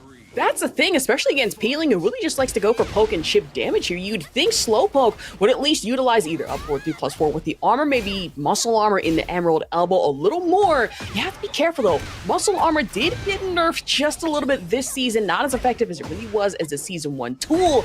It still works either way, forward to really buffer through into forward neutral too. Right, but we do see a lot of Pling's offense is going mid and high as well. So probably trying to get a read on that would behoove Slowpoke, and Pling is easily going to take this game. Ooh, man, Slowpoke. Listen, we trusted you, but at the same time, Pling just better here in our losers quarterfinal. Got nasty with it, and land event coming up like this week. Who would have thought? Here we go, a battle of the kings. This is a real Royal Rumble to say. King Servbot versus KingReyJr. No, because I saw goodness. Patty. I saw Pandy Servbot, so like, No, that my says brain. Pandaddy Servbot. Oh, goodness, the absolute insane name, even absolute insane moves that are coming out from KingReyJr right now, just up against the wall pressure. King Servbot can't tech roll out of this mix to all holy hell. And all it takes is one last low to really seal the deal here. By the way, thank you, Jackson Betta, because Jackson Betta donated $38 to the pot. Ooh! Jackson, we do appreciate it here. Thank you so much. Every contribution matters, and these players, of course, might thank you for the extra DoorDash money. Oh, dude, yeah, that we could probably get one of those BOGO deals off of DoorDash. Ooh, I'm about to say, Wingstop, buy one, get one free? Hold on. We once did buy one, get one free burger and fries combos. Oh, okay. You're making me hungry here. Because I got yeah. $17 in my name, and I cannot order that. Okay, KingReyJr pressing. And this is going to be the round for King Servbot. And you can see the amount of respect that King Servbot put on KingReyJr, because KingReyJr, we know this kid got clutch factor and can land a revenge rage art. I mean, really, let's think about it, right? KingReyJr has multiple names here. Not just KRJ, but Clutch Ray Jr. I've heard King Rage Art Jr. I've heard Anti-King KingReyJr. So wait, anti-KingReyJr as in the strategy, or it's like KingReyJr playing patiently?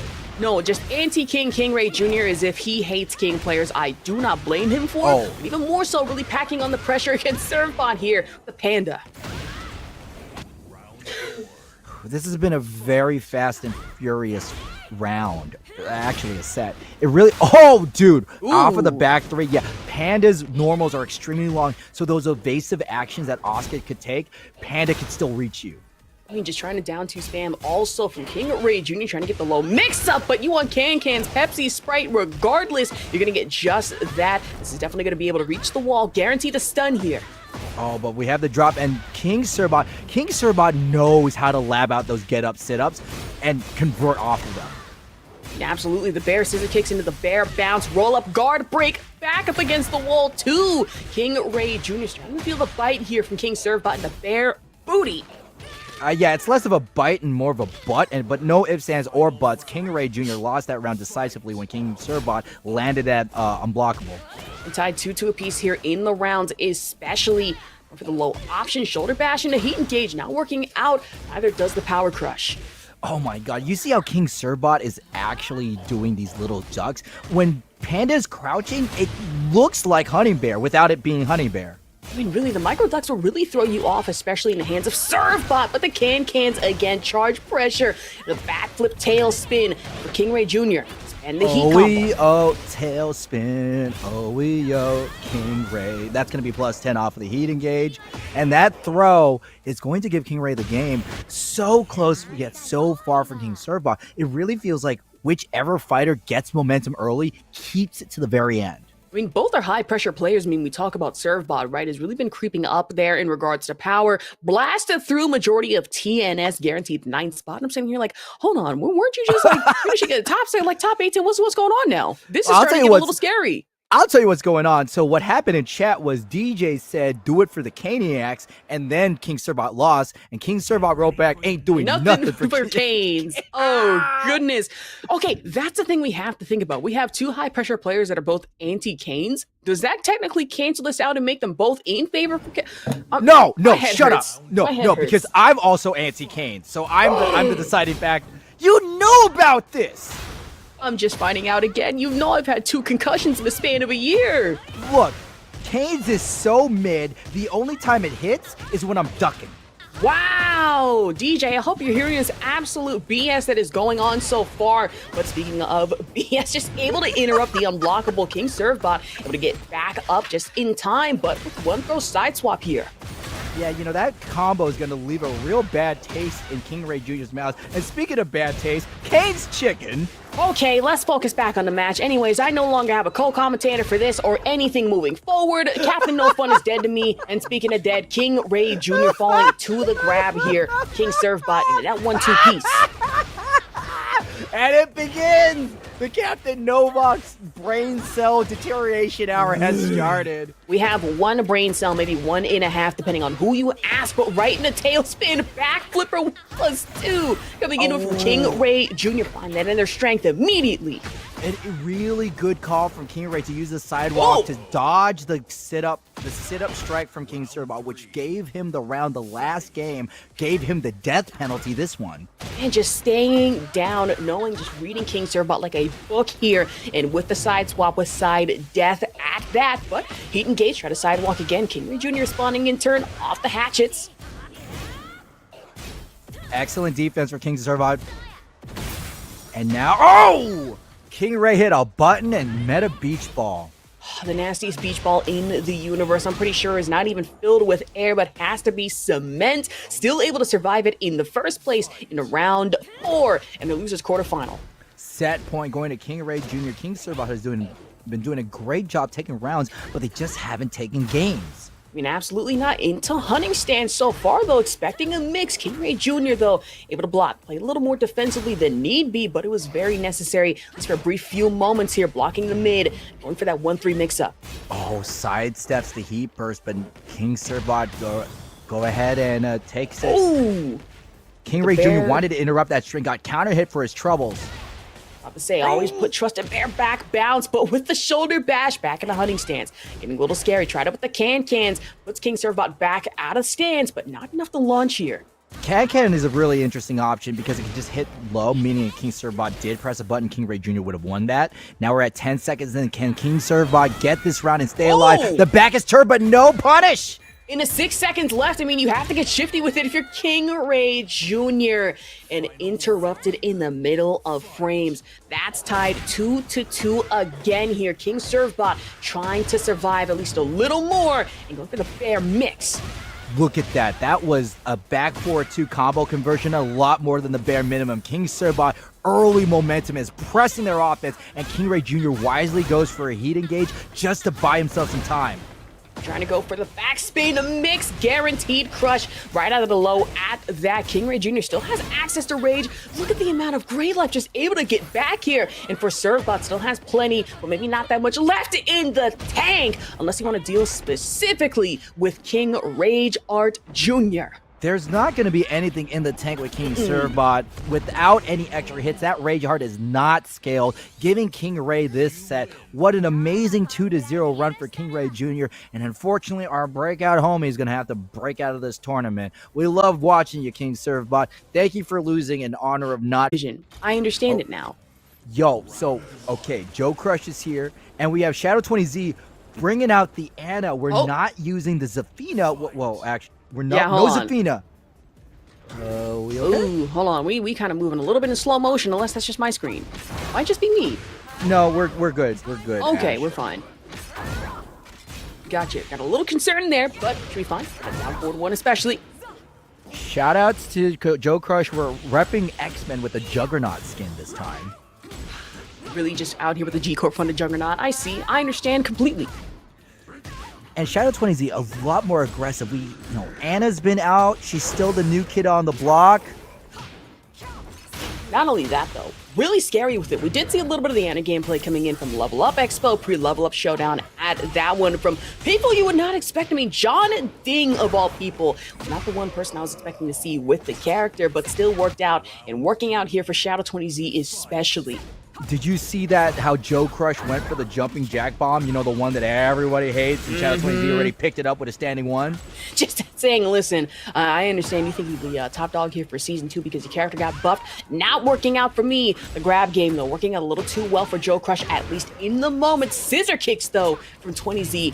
He's pack-a-punch. We're going to go right to the wall. And we're still going to convert this combo. Oh, down back one. Down back one, just right into the armored heat engage at that one. Now, able to sidewalk out of it, though. Has to expend the heat off burst. Gamma Howl right into the armor, though. Or as we like, Foxhound like to say, dirty bubble. Ugh, nasty. And going off the wall, sitting for option right into the one. Hits JoeCrush. Able to take us to round 3, tied 1-1 apiece. Also, thank you, King Servbot, for raiding us with your party. King Servbot writes, I brought the Canes haters with me. Oh, nah. We got Caniacs, and now we got the King Servbot haterade. Zaxby's! Zaxby? What the hell is Zaxby's? Good chicken, that's what. That's wild. Never heard of it. Never gonna try it. That's fine. Splats him down. Oh, misses. Again, JoeCrush pressing the offense. These delayed down back ones keep Shadow20Z out. You can see how stubby Anna's normals are compared to Jax. Man, and trying it off the Pistons as well. Not seeing as much of Make Some Noise. I might have misspoken a little too soon. That's already 5 counter off hit. Shadow20Z, though, taking the bulk of the damage. Shouldn't be too bad. But of course, Rage Art not going to hit. Just straight into the counter hit grab. Drops the elbow right on top of Jack's head. Don't know how you could kill her with it when he's wearing that big Juggernaut helmet, but hey, Shadow20Z ain't complaining. And I am definitely complaining about DJ saying Zaxby's chicken is mid when you're a Canes enjoyer. Oh, goodness, though. Speaking of going for it mids, though, shoulder bash right into the wall. Mix up. Shadow20Z cannot get out of this. Right in the piston launchers for JoeCrush. Solidify that 1-1-1 apiece. Down back 1-1-1-2 as well, not 2 as in the number 2. That has been JoeCrush's poke of choice. It hits low, covers such a long range, and it's just overall annoying. I mean, it really is. I mean, seeing that, it's like, dang, this is as dastardly as Brian's machine gun punches, possibly even more so. It just puts you in a position of, okay, what's the frame? What can I break out of this? Can I even break out of this in the first place? And for Shadow20Z, at least able to break out of the wall accordingly with the RPG hits off the debuff at that.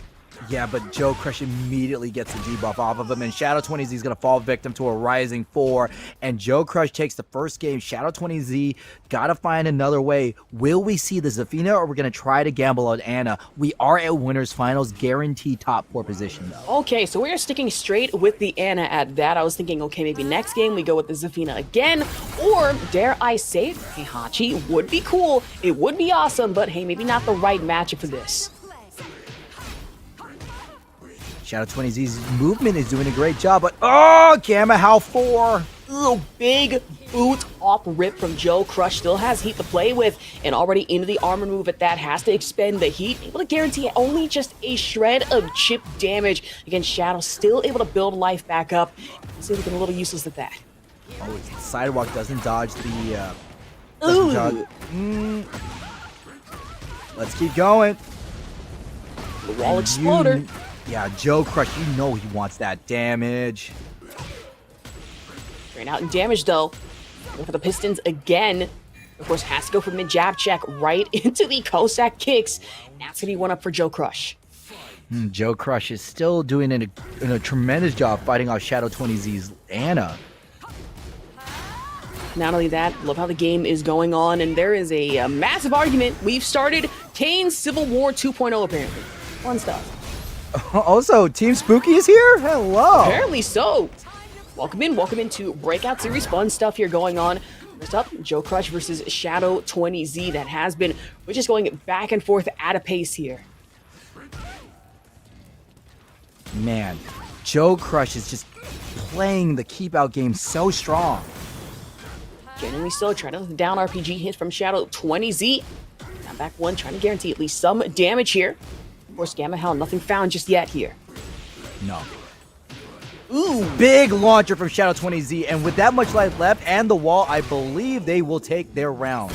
Yep, guarantee kill, just going for the last round ender bazooka. How I love to see that Tekken 5 sparking cinematic anywhere.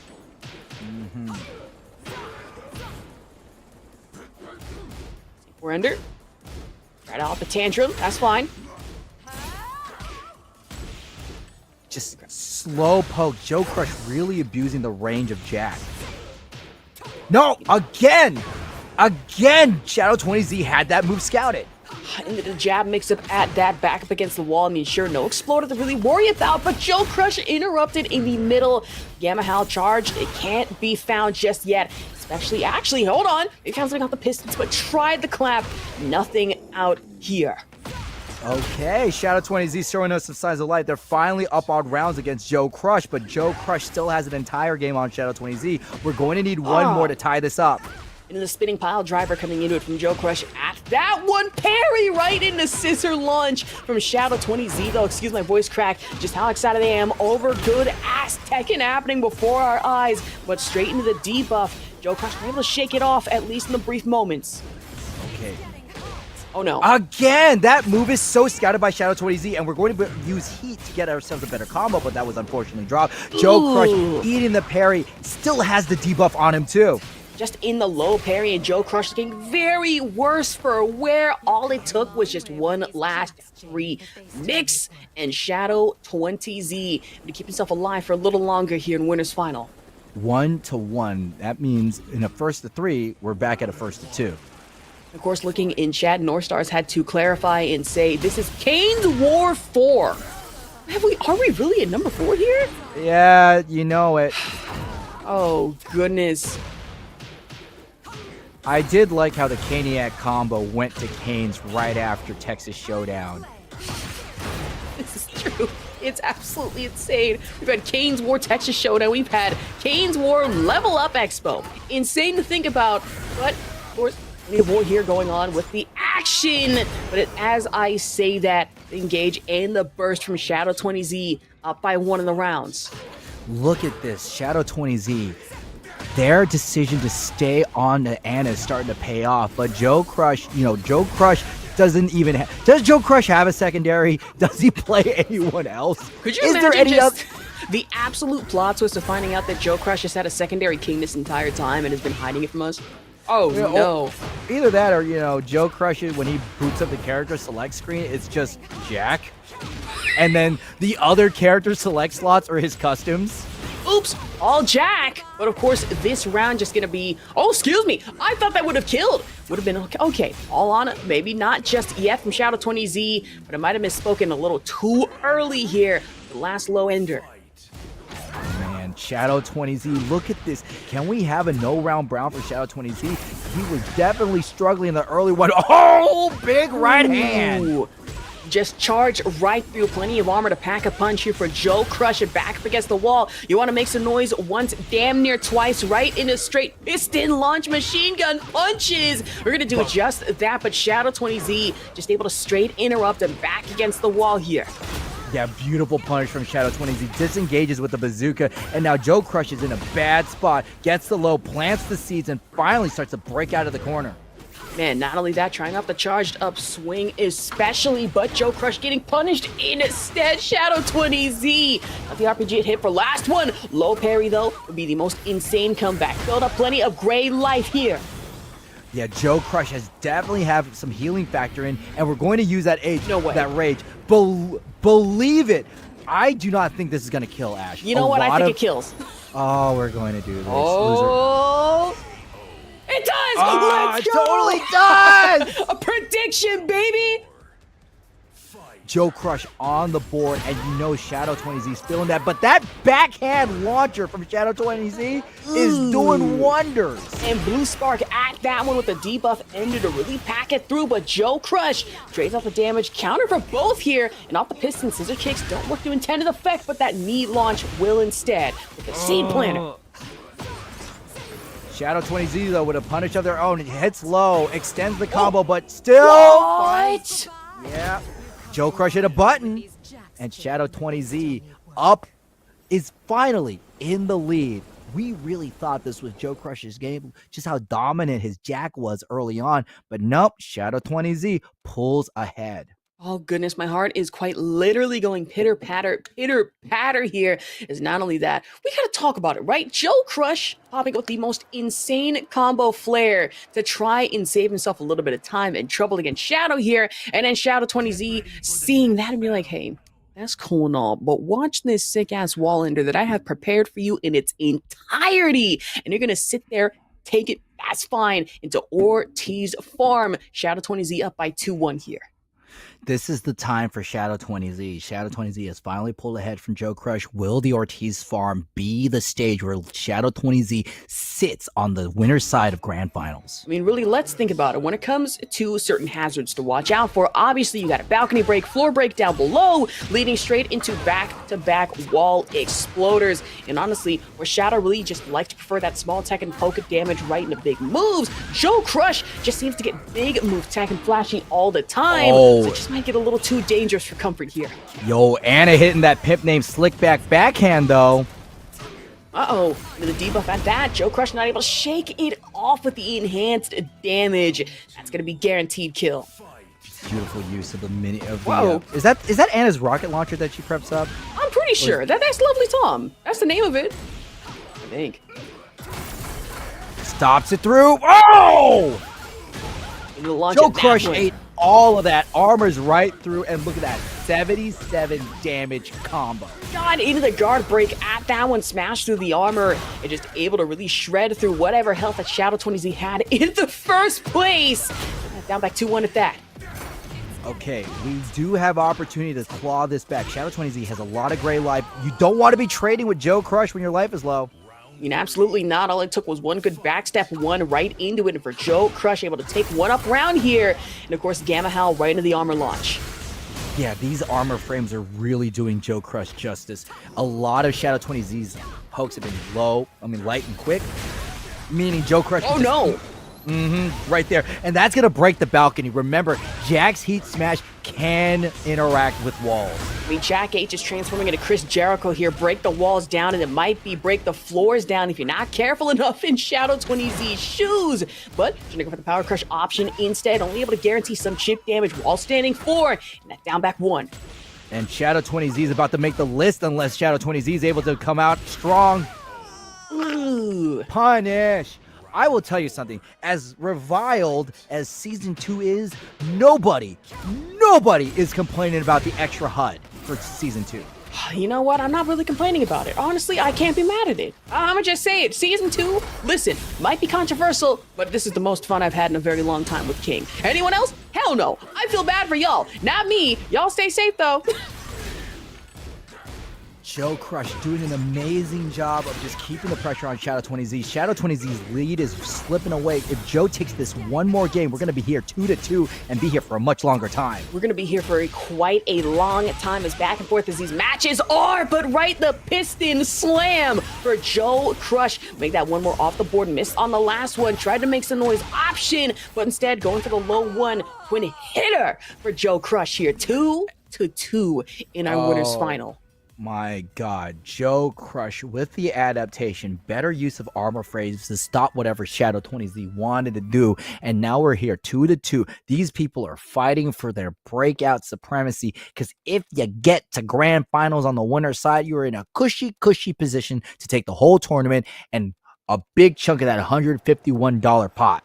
I'm not gonna lie, that's enough for at least 2, 3, maybe 4 DoorDash orders. Then again, I say 4, and I'm sitting here like, what would somebody order for that much money to be spent? Let's be very real. Ooh, curry. Wait, you're right. Or like a very frighteningly expensive Poke Bowl, which those are good. I will admit, I tried that for the first time this year. Crap. Oh, you had Poke for the first time? Yeah. Tuna specifically, it's so good. Oh, man, you are a college kid. Mm-hmm. Had Poke for the first time. I had, what else I had for the first time? I'm trying to think. I don't want to say Boba. I've had that plenty. Oh, you're a college kid. You Yeah. definitely had Boba. You probably had Boba in high school. Yeah. I've had that too many times here. Have you had Ethiopian yet? I have never had Ethiopian food. Never. Yo, Ethiopian food, you get to eat the quote-unquote plate. Say less. Say less, I'm there. Say less, I am there immediately. JoeCrush Gamma Hal 4 was punished, and now we're stuck in small Tekken land, and JoeCrush slowly winning out, but I like these use of lows from Shadow 20Z. I mean, true, but where there are lows, there's usually punishes, especially coming in from JoeCrush, able to utilize the wall standing for off-rip out of there. But trying to jab one pressure. Shadow 20Z, though, already with a counter hit right into tornado status. Talk to the hand, JoeCrush, but unfortunate drop right there from Shadow 20Z, but at least push JoeCrush to the wall.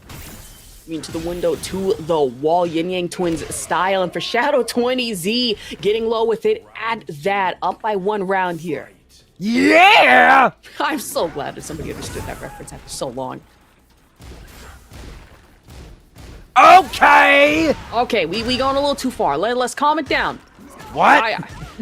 Listen, I get you from Northern California, but you ain't got to go that Bay Area with me. Let's pipe down just a little bit here. First of all, it's Yay Area. Oh boy, here we go. E40 head ass out here, but back to the game at hand already with the piston hits. JoeCrush guaranteed at least a little bit of chip damage, jab pressure. Round turn. I'm sorry, my Asian ass had no right to say all of that. You really didn't. Listen. Okay. Anyways, let me rein it in. Let's calm it down. Mrs. Off the scissor kick. Ashervok telling me to calm down. Yeah, that's right. I like getting hypocritical up in this piece, but that's fine with me. I imagine Shadow 20Z, though, not so fine at getting carried to the wall here. JoeCrush had plenty of heat to expend, expends all of it. And honestly, just really putting Shadow in a bit of a dangerous spot here. Try that 1-2 pressure, though. And down back 1 jab. Oh, man. Gets that floater. That launcher right there, that backhand high crushing launcher has been doing really great for Shadow 20Z. But unfortunately, that was the second time he dropped the combo in a row. But we're going to go ahead and pick up the round. And now, set point, Shadow 20Z. Getting scary with it. I mean, JoeCrush having to play for survival, just play for set at that one. Only a little bit left to go, but what can he do? Expecting a lot of these low mix-ups. Just immediate armor break and plenty of life gone at that. RPG slammage. And now going in for the launch, though. Piston launch at that. Oh, man. What a piston launch. No hurricane needed. Pista Honda style. Raise your eyebrow as JoeCrush raises the roof with these jack combos, and they trade. With the seed planter at that one as it squashes the pumpkin, we'll never know as Shadow 20Z. Making sure that garden never grows in the first place. 3-2, winners final. What a great pumpkin that was planted. You're a great player, Charlie Brown. The rematch we have seen time and time and time again. And look at that. KingReyJr is doing the Asuka skin, the Lily skin, but it's really Asuka. It's going to make things so confusing for me. That's a little too accurate of a cosplay here. That's really accurate. That is frighteningly accurate. I almost thought that it's North Stars or someone had like a costume mod. I'm like, hold on. Wait. Also, Ash, about that whole commentators can't play the game. Okay, maybe I'm not the best Tekken player, but Captain could do a front flip on the ground, so shut up. Yeah, hey. No, not to you. I meant to the haters. I'm saying to the haters. If somebody says, like, Captain, you can't play Tekken, it's like, yo, here's this sweet front flip. Exactly. I'm built like a fridge. I cannot do a front flip to save my life, but I imagine KingReyJr. can do the heat smash just in the nick of time. And at that, they put themselves up to 1. Rising 4 from God Peeling. This is going to be a highly evasive match, though. KingReyJr. between the two players is a lot more aggressive and is more likely to pull out the big Tekken card before Peeling will. Absolutely, though, KingReyJr. able to hit with the strength at that one. So there's plenty of heat left to utilize with the mid right into tornado status. Gonna launch Peeling just right in the sky, and imagine you can go twice as high, fall twice as hard here in Yakushima. Able to get back up, though, right in the hitting assist stance. Yeah, however, Peeling knew what was coming up next from KingRey, really got that read-ing rainbow on them. You know what? Unfortunately, a bar, but I should have seen it coming even more so for Peeling, and probably should have seen the Matterhorn equivalent of a launch coming at 5 miles an hour, maybe 50 more so. 2 slash kicks, went for the throw. That is the Peeling special, to go for a normal throw, but KingReyJr. was just out of reach and takes that round 2 rounds to 0. KingRey currently in the lead. Of course, back one action coming into it from Peeling right now. KingReyJr. though opting for the early heat engage. Strength action. Maybe I'm blocking? No. Okay. Now, shout out to DJ Symphonic. Let's go ahead and talk about the story right now. In addition to just, doing well, this position will determine who is going to get a top 3 payout. They're literally, this is between money and no money. It is quite literally a damn near money match here in Breakout, and KingReyJr. getting closer and closer. Yeah, Symphonics, whatever. Ooh. I'd said DJ's name wrong. Symphix. Suspiciously Blasian DJ Symphix. There we go. That's why I like Captain No Fun. Nobody can mispronounce it unintentionally. You say it wrong, that's on you. You get lucky. To mess with me. You get so lucky because people either pronounce my name Asher Vark for some reason or Asher, and I'm like, yo, style it down. It's Asher Vark or just Ash. That's fine. Vark is interesting. Where the hell is Asher the R? Varg? Asher Vark. Is that like the Starbucks barista version? Asher Varg. I'm pretty sure. Venti latte for Asher Varg. Man, I don't even go to Starbucks anymore. It's just I'm not paying $6 for a small. I'm like, sir, that's a venti. His mama named it small. I'm gonna call him small. Yo, K-Vox, Asher Vark, the author crossover. Oh no! When you walking down the street and you get right hitting heat. I said, hey. What a wonderful kind of day. Oh, man. Peeling. Oh, goodness. Going with the Feng. As we know, Feng does have the better matchup against Asuka. Feng's natural evasion is a great answer to the stubby limbs of Asuka. And not only that, the coldest shoulder in the universe at that with the back tempo. Of course, shout out to Tekken team in chat. Hope your day is going quite well here. Imagine if you are KingReyJr. possibly having a bit of a nasty day after that. Perfect from Peeling here. Okay, Peeling already. God, easy pop. Ooh, into the low parry. You also have to remember, for the longest time, Peeling was ducking the Xiaoyu matchup against KingReyJr. Peeling would always move to the Feng, and it really frustrated KingRey when I talked to him. Where he's like, yo, I want to fight his Peeling. Man, it is understandable. That Xiaoyu matchup has been really time-tested and true. I mean, Peeling quite literally the titan of time, but whenever it comes to going against KingReyJr., the matchup has to be far different. And with the Feng way, instead, backstep, guaranteed hit, cold shoulder at that for the low sweep, misses on the last, and the nasty launch from KingReyJr. Backs the pressure. Really, you were right, Ash. That really does look like a Matterhorn.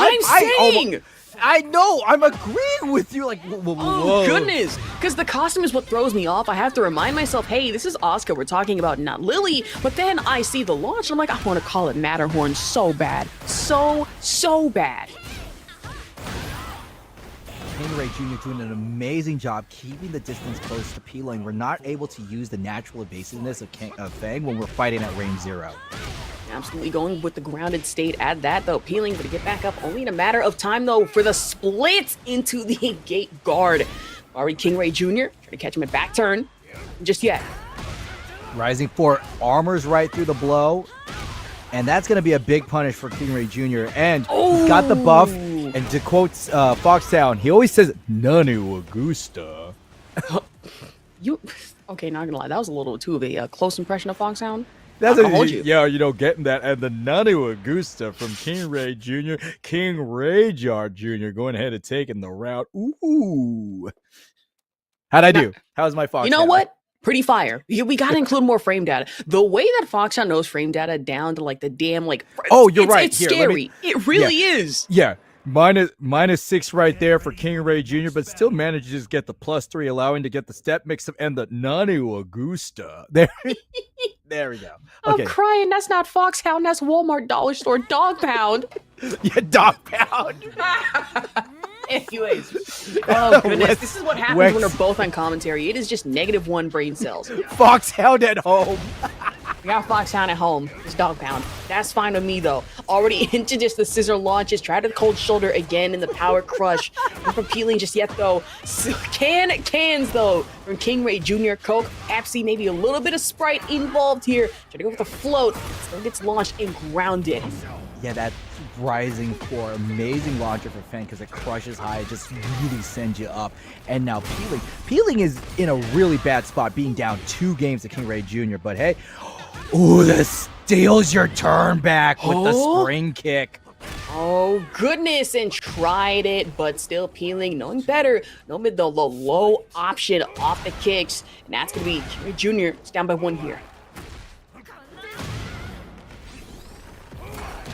Now Peeling. Oh man, armor for armor. Overword, band for band, bar for bar. In this case, back turn for back turn. If you are peeling, just trying to bait something, anything in from KingReyJr. Cold shoulder once and twice here. The store brand Foxhound. He's Fox K to avoid copyright claims. That's wild. Oh goodness. Could you imagine the one day that Foxhound decides to take a day off and watch Breakout? It's like, hey, I wonder what's going on in like this week with like Asherbach and Captain No Fun, and he hears this. We are never getting on Paragon again. No, we're not. We're cooked. Oh, beautiful launcher from Peeling. Not the biggest punish right now. Oh, tornado. Tornado right in the launch, back up against the wall, pops the heat for the extender. At that, KingReyJr. to get back up, not avoiding the low mix though. And that's plenty of damage just off the burst. Coldest shoulder in the universe. How ironically using the coldest shoulder in the universe to spend heat with, but oh, beautiful launcher from KingReyJr. Flash kick to the... Oh, Dropped the combo, wanted to get... You could see it. Peeling went for that back step, but KingReyJr. with the better button catches him, and now finally gets on the board, but still, Peeling needs this round to get a game. We'll say though, KingReyJr. really adjusting accordingly to most of these back steps, knowing that Peeling will throw them out, expecting a move, and then hit with the heat engage, and then punishing after the fact, but tried out the knee bash. Peeling the back step again in the low slide. That's going to be a counter. Nice 42 damage right there, slightly over a throw. But KingReyJr. gets 55 of his own and crumple stun. Send at that. Tailspin status. Tornado. One more. Honestly, might be enough to carry from wall to wall here if you are KingReyJr. But no, going for grounded state instead. Holy cow. That was 98 damage that KingReyJr. put on the board. And Peeling so much Greay. Doesn't matter. That health went away. KingReyJr. set point versus survival point. Is it going to be 2-1 or 3-0? This round is going to say it all. I mean, let's get into it. The back launch tailspin already for KingReyJr. But Peeling able to at least roll recovery right out of the wall. Back heel turn. The back step into the engage. Now KingReyJr. needs to stay away from the wall. Peeling early heat burst. KingReyJr. still hasn't popped his heat yet until now. Back turn right into step in, knowing when to pop the heat, play for the extra armor. For KingReyJr. able to get the crush guaranteed against Pling here. They'll spin again, tornado status. Obviously misses off 1, but you want clean hits though. We got the low sweep Pling getting the float carry here. Yeah, unfortunately Peeling could not really extend that combo out further because he had no heat, and he's not going to have any life right here because KingReyJr. can easily close this out with one more hit. New to angle it, go for the guaranteed wall stun. That was all KingReyJr. needed for a 3-2 2-0. Changing moment here on Breakout. Maybe something to put in the highlight reels. It's that KingReyJr versus JoeCrush. Oh, big kick right there. Launcher from JoeCrush. KingReyJr versus JoeCrush. These two people always mix it up, wouldn't you say? I mean, true, they absolutely cook, even more so off the shoulder bash, but instead charge Gamma Howl right into the jab pressure option, breaks the wall, and JoeCrush instead going for the option, the heavy hits. And remember, this is losers finals. We are fighting for top 3, top position. Absolutely, you want to get paid out here. I mean, really, you just have to fight for your. I want to say, I was about to hit the Beastie Boys line. Fight for your right to party, and then I had to remind myself it's Tekken. Oh man, this has been a while since I remember that song. I'm more really? No, I'm more of an Intergalactic fan myself. You know, understandable, and that's real as hell. One of my favorite music videos totally doesn't remind me of the better times at Jet Set Radio Future here. You okay, Ash? You're breaking up a bit. Oh, 3 seconds. Okay, you're back. Oh, I like the decision. So here's what happened. JoeCrush had the life disadvantage. KingReyJr had heat. KingReyJr pops heat, maintains the 10 frame frame advantage, and because of that, JoeCrush can't press buttons, thus allowing KingReyJr to just run the clock out. I mean, absolutely also like to apologize for my breaking up. Apparently there was a helicopter overhead, a little weird thing that happened, but, you know, nothing weird here about the Gamma Howl right into the armor option, but JoeCrush, though, he can crush himself back up against the wall. Yo, hey, Shinblade's also in chat. Yo, what up, Shin? Howdy, howdy. Listen, I have to hit the snarl anytime someone's new. You are legally obligated to hit the snarl, I know. Well, yes. Snarl Gang CEO, that is me. Yes. And CEO of the Caniac combo, I know. And speaking of combos, though, KingReyJr trying for a small one instead. JoeCrush opting to make some noise off the round ender. Round 3. JoeCrush, KingReyJr tied in rounds. KingReyJr early start with the knockdown. Can't really secure Oki. JoeCrush being pushed against the wall using the down back one to really make some space. Wanted to take to the sky, but KingReyJr floats him out. Well, just waiting for the pressure. The knee exploder, though. Trying out the piston hits again from JoeCrush, but Sidewalk going to meet the match here against KingReyJr. Uh-oh. Big flash kick from KingReyJr, sending JoeCrush to the wall one more time, and KingReyJr still has heat. Man, expensive though. JoeCrush though, still have plenty of heat left to use. Me really just starting now, and still some gray life left to get back. Unusually patient for JoeCrush with heat. Look at the two life bars. They're about even until now with that launcher. Ooh. That inner strength found for KingReyJr with the shimmy at the end. Now just one away, being able to put himself at 1-0 here. Better than a key charge at the end. Okay, true. I've seen some key charges that are mad disrespectful. And I'm like, see, me personally, I would not let that happen to me. But you're letting it happen to you. Couldn't be me though. Seed planter. Oh! With the launch, right. suspicious looking matter. I'm telling you. I think that's Rising 3. Correct me if I'm wrong, Chad. Might be. Question mark. Listen, we got to do our research sometimes. It's totally fine. With the big boot, able to win the trade and damage here. Now JoeCrush, beat engage. Gamma Howl for the armor. Dirty bubble. Ugh. Listen, where's a pin or a needle or SpongeBob in Mermaid Man and Barnacle Boy episode 2 when you need him off the magic conch? But that's totally fine. Final round here. Never do that again. What? You didn't know I had a pocket SpongeBob voice? That's not a pocket SpongeBob. I'm gonna be real with you. That's kind of horrifying for me. That would be enough to have me break down 5-year-old self during the SpongeBob movie coming out in 2005, waiting for my lunch, and all of a sudden a worker does that? I'm suing the whole store. Wait, what? Yeah, that What actually kind of happened. tangent was that, Ash? That happened to me once, but I'm imagining for KingReyJr happening again with the heat smash from JoeCrush. Still has some left to use, but not that much in the seconds. And, okay, both of our players run out of heat, and KingReyJr running out of time. So little life, but he does have rage. 20 seconds left. It could be anyone's round. Great throw. Ooh. Back throw at that one. Tried it for the mid option instead, but oh, KingReyJr with the duck of all ducks, able to avoid a JoeCrush pile driver. Put himself up by 1 here in our losers final. But that's still only one. We still are at the secluded temple, too. true. So we still have plenty of a ways to go. As much of a slugfest as this has been, we need to buckle up for this one. It looks like Tekken Tim doesn't want to hear more SpongeBob. That's wild. Has to Jerk! make my head.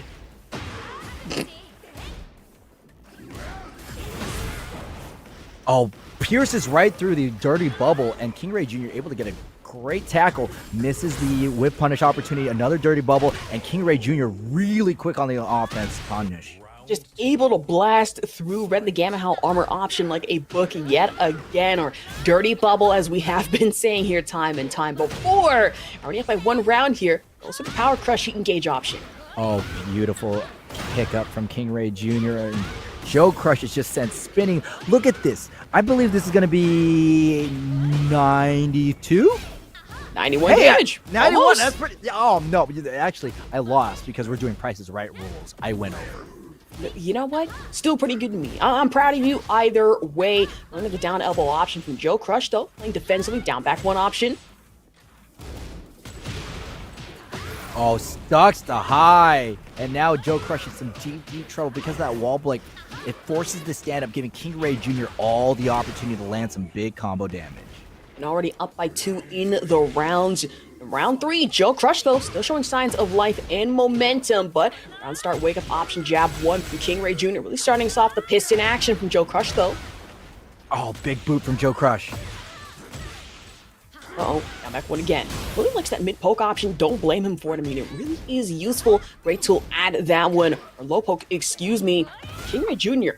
Not that much life left to get back here. Still has option for RayJr. Getting scary with it. A little too close for comfort. Oh no. Big boot from JoeCrush. Round 4. Fight. Uh-oh, in round 4, that tried the Power Crush. Not gonna work out for KingReyJr. Not again, either.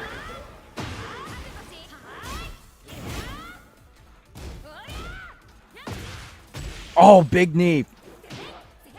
But still, JoeCrush losing the spacing war, but ain't gonna happen. Raises the roof and raises his chances of winning this round. About to say, raise the roof and make some noise again. I imagine as many times as we've been saying that throughout the season, damn near enough to summon Tasty Steve. Like, huh, who woke me up this time? Oh, should I just say it now? Get off of me! Ah! With the railgun action, G Corp sponsored and funded JoeCrush. Possible comeback potential here in the final round. Well, you know, Ash, JoeCrush could come back, but can he make a perfect Krabby Patty? Well, let's think about it. If G Corp feasibly went into making an actual Krusty Krab, hold on. Why am I considering this? I was about to get really brainy for a second, and then I had to sit and realize, hold on, SpongeBob and Tekken crossover? No, that wouldn't be too bad, actually. Well, he knows karate. Oh boy. You know what? One brain cell. We're down to 1.5. We're down to half a brain cell here as the match is going on in KingReyJr. Life recovery on lead here for JoeCrush. Trying to play defensive. We tried going for the jack pile driver again, even down grab. Standing for not an option though. Gets crushed. And KingReyJr. He's able to top out a 2-0 so far. Beautiful flash kick. I'm trying to think, who would each character in SpongeBob play? Okay, Sandy plays Asuka. Yes. I think Patrick would play King. Okay, understandable. I see the vision. I'm trying to think. Who would Squidward play? I'm imagining Squidward playing Dragunov for some reason. No! Squidward Yoshimitsu! Yes. Yeah, because he'd go for the seppuku, live and go, too bad that didn't kill me. Apparently, Yo, Squidward Yoshimitsu doesn't have a sword, it's a long clarinet. Oh, goodness. I imagine, why do I have a feeling that either someone like Trizzy or Tanjiro already has a Squidward custom somewhere? I would not be surprised. Would not be surprised whatsoever. K-Fox is losing it in chat. Oh, goodness. Is this Tekken 7? No, Patrick. No, Patrick. Oh, goodness. Is this 13 counter hit launch safe? No, Patrick. Is this the part where I get the wall combo? No, Patrick, this is Yakushima. We are losing brain cells at such a rapid rate, and we have a whole ass match to focus on. And KingReyJr. sitting there menacingly. JoeCrush, though, would guarantee the shoulder bash. Can you just imagine Squidward playing? He gets 0-3 and then SpongeBob goes, Squidward, can you play your character, better? Ooh, not gonna lie, SpongeBob would really just talk some trash, but it would be the nicest No, way he would not know possible. it. He really wouldn't, and I feel He so wouldn't bad. know it. He's just too nice for that. Oh, but this combo from JoeCrush is especially nice, transitioning from the SpongeBob coach right to the lower floor, and JoeCrush still going in, 85 damage, and we're gonna continue. And looking clean with a KingReyJr. back up against the wall, avoids the running knee, able to tank damage. Uh-oh, not enough life left though.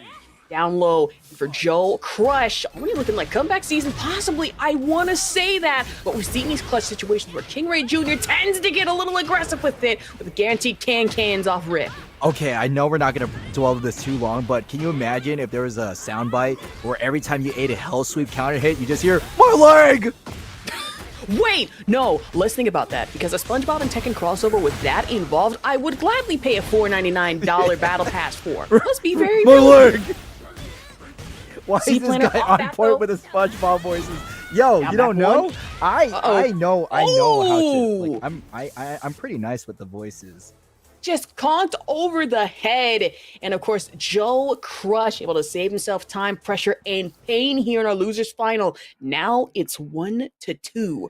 It's a really precarious situation for JoeCrush to be in. You're one game behind, but more importantly, one game from being eliminated from the loser's final position. You'll get some money, but you want a lot of money.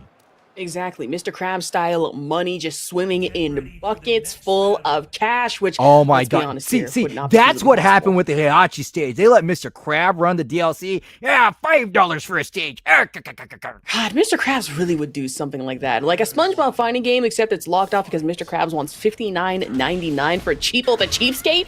Absolutely not.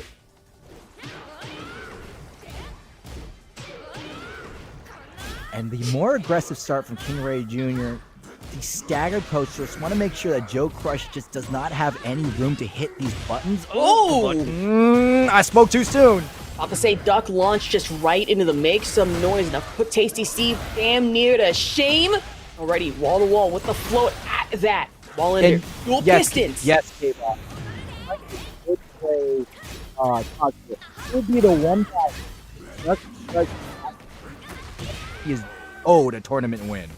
This is why Plankton can't really get ish done at the Krusty Krab. Can't steal a secret formula, can't steal a tournament to save his life. SMH in the head. I have a perfect electric, Mr. Krabs.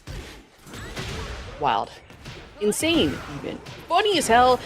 Oh, goodness. But this is why we need a Breakout After Dark highlights channel. Would be funny as all hell. But nothing funny about the running knee, though. Playing the defensive game. Clocked over the head again. Seed Planner after the fact. KingReyJr. Tailspin launch. Oh, no.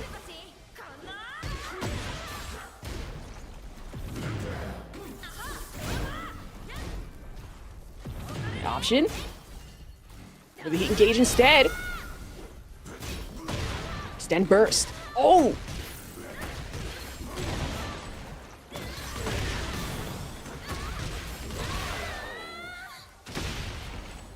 Of course, we lost my co-commentator at least for a minute here. I was sitting here concerned. That's totally fine. Hello. Trying for the cans though, able to break out of the throw. Now for JoeCrush, there we go. Duck right in the launch. Piston action. And make some noise. That Gamma Hell clap is fine. From cross distance. Really? Down 4-2, that's cool. Stay KingReyJr. Wake up option, there we go. 3-piece, no biscuit involved. That's totally fine.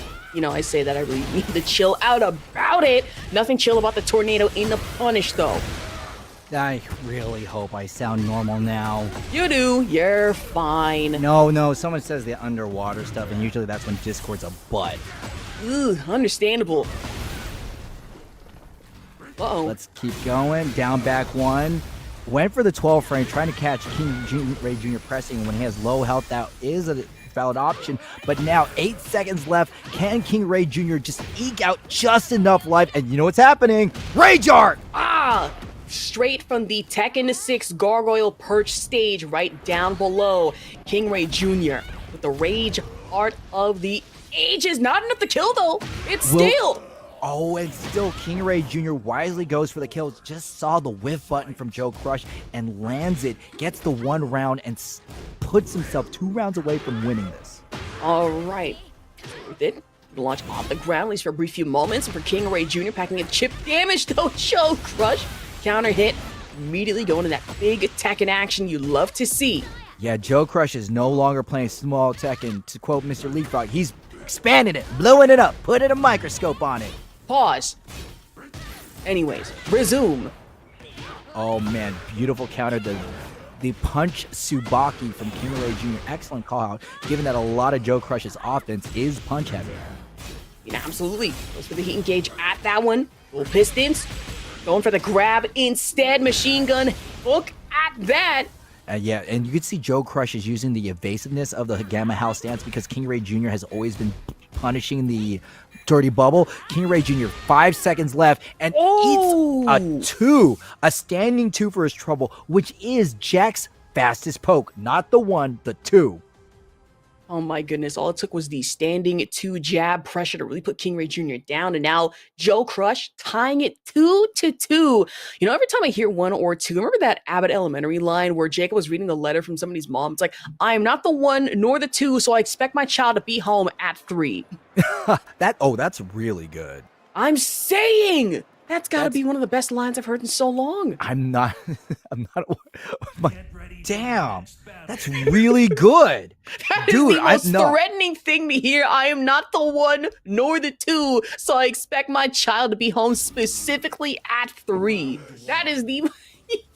Oh, goodness. Oh, man. Good line, good matches at that. Yeah, we're at this premium stage. We're at the Mr. Krabs stage right now. Back up against the wall. Blue spark hit at that. Pistons.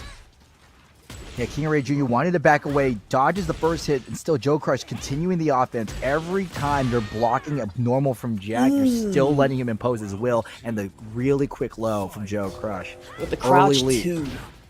Brutal with it. Trying to poke interrupt into the can-cans from KingReyJr. though.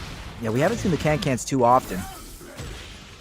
We've seen him here and there, especially against, I want to say, smaller opponents, more evasive at that. But with KingReyJr. going to that big Tekken float, 9, 10, damn near 11 hit piece, 81 damage off rip.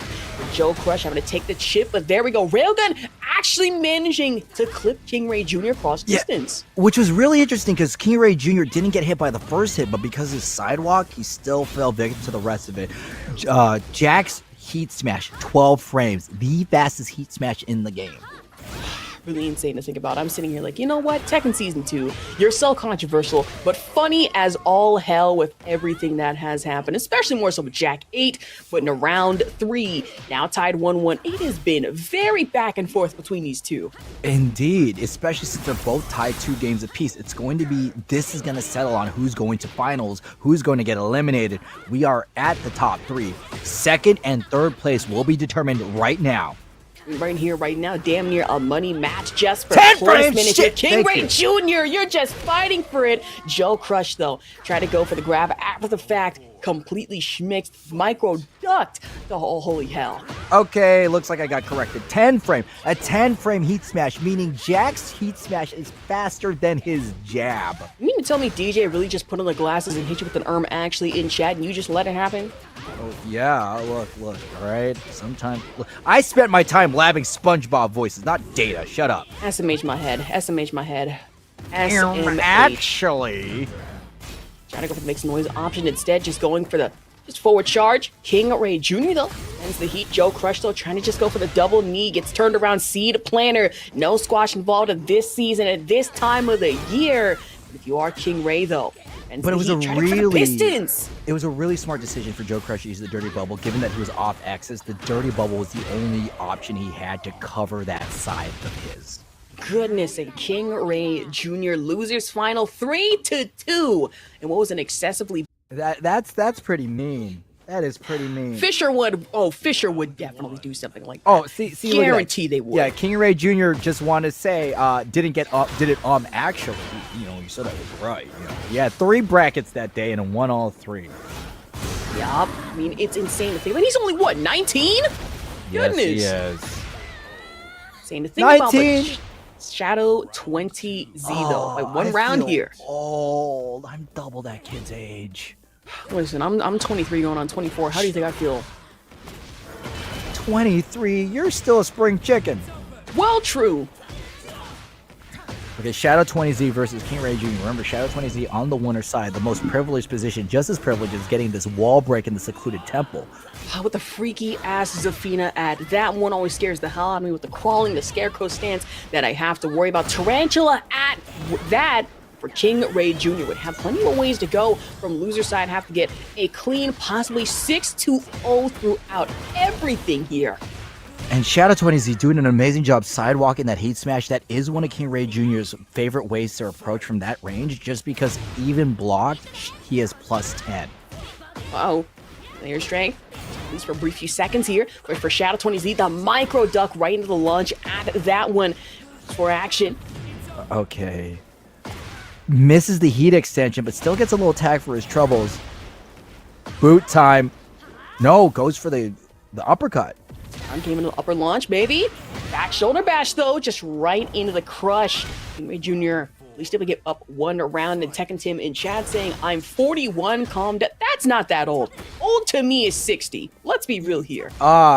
You actually use the proper ages for old and not, you know, anime old. Where, man, I'm 17, I'm over the hill. I was gonna say, who was that one chick from, was it Dan which I'm just now watching, who's like a grandmother, but she suspiciously looks 23? Yeah, no, but that's the thing. Like in anime years, 12 is prime. Like 14, 15, you're still peak. 17 is 18 cooked. Yeah, 17. That's when cooked. That's when you die. You're the big brother character that dies. Or you're the Exactly. cool secondary character that gets their ass beat so the 14-year-old character can win. Exactly. Have fun getting isekai'd, buddy. But of course, I imagine KingReyJr. not wanting that to happen anytime soon, especially against the massive Azazel Claw that is coming your way. That new Zafina install you do have to worry about. That takes up damn near half the screen. But KingReyJr. at least keeping the ground game up, especially trying to smother.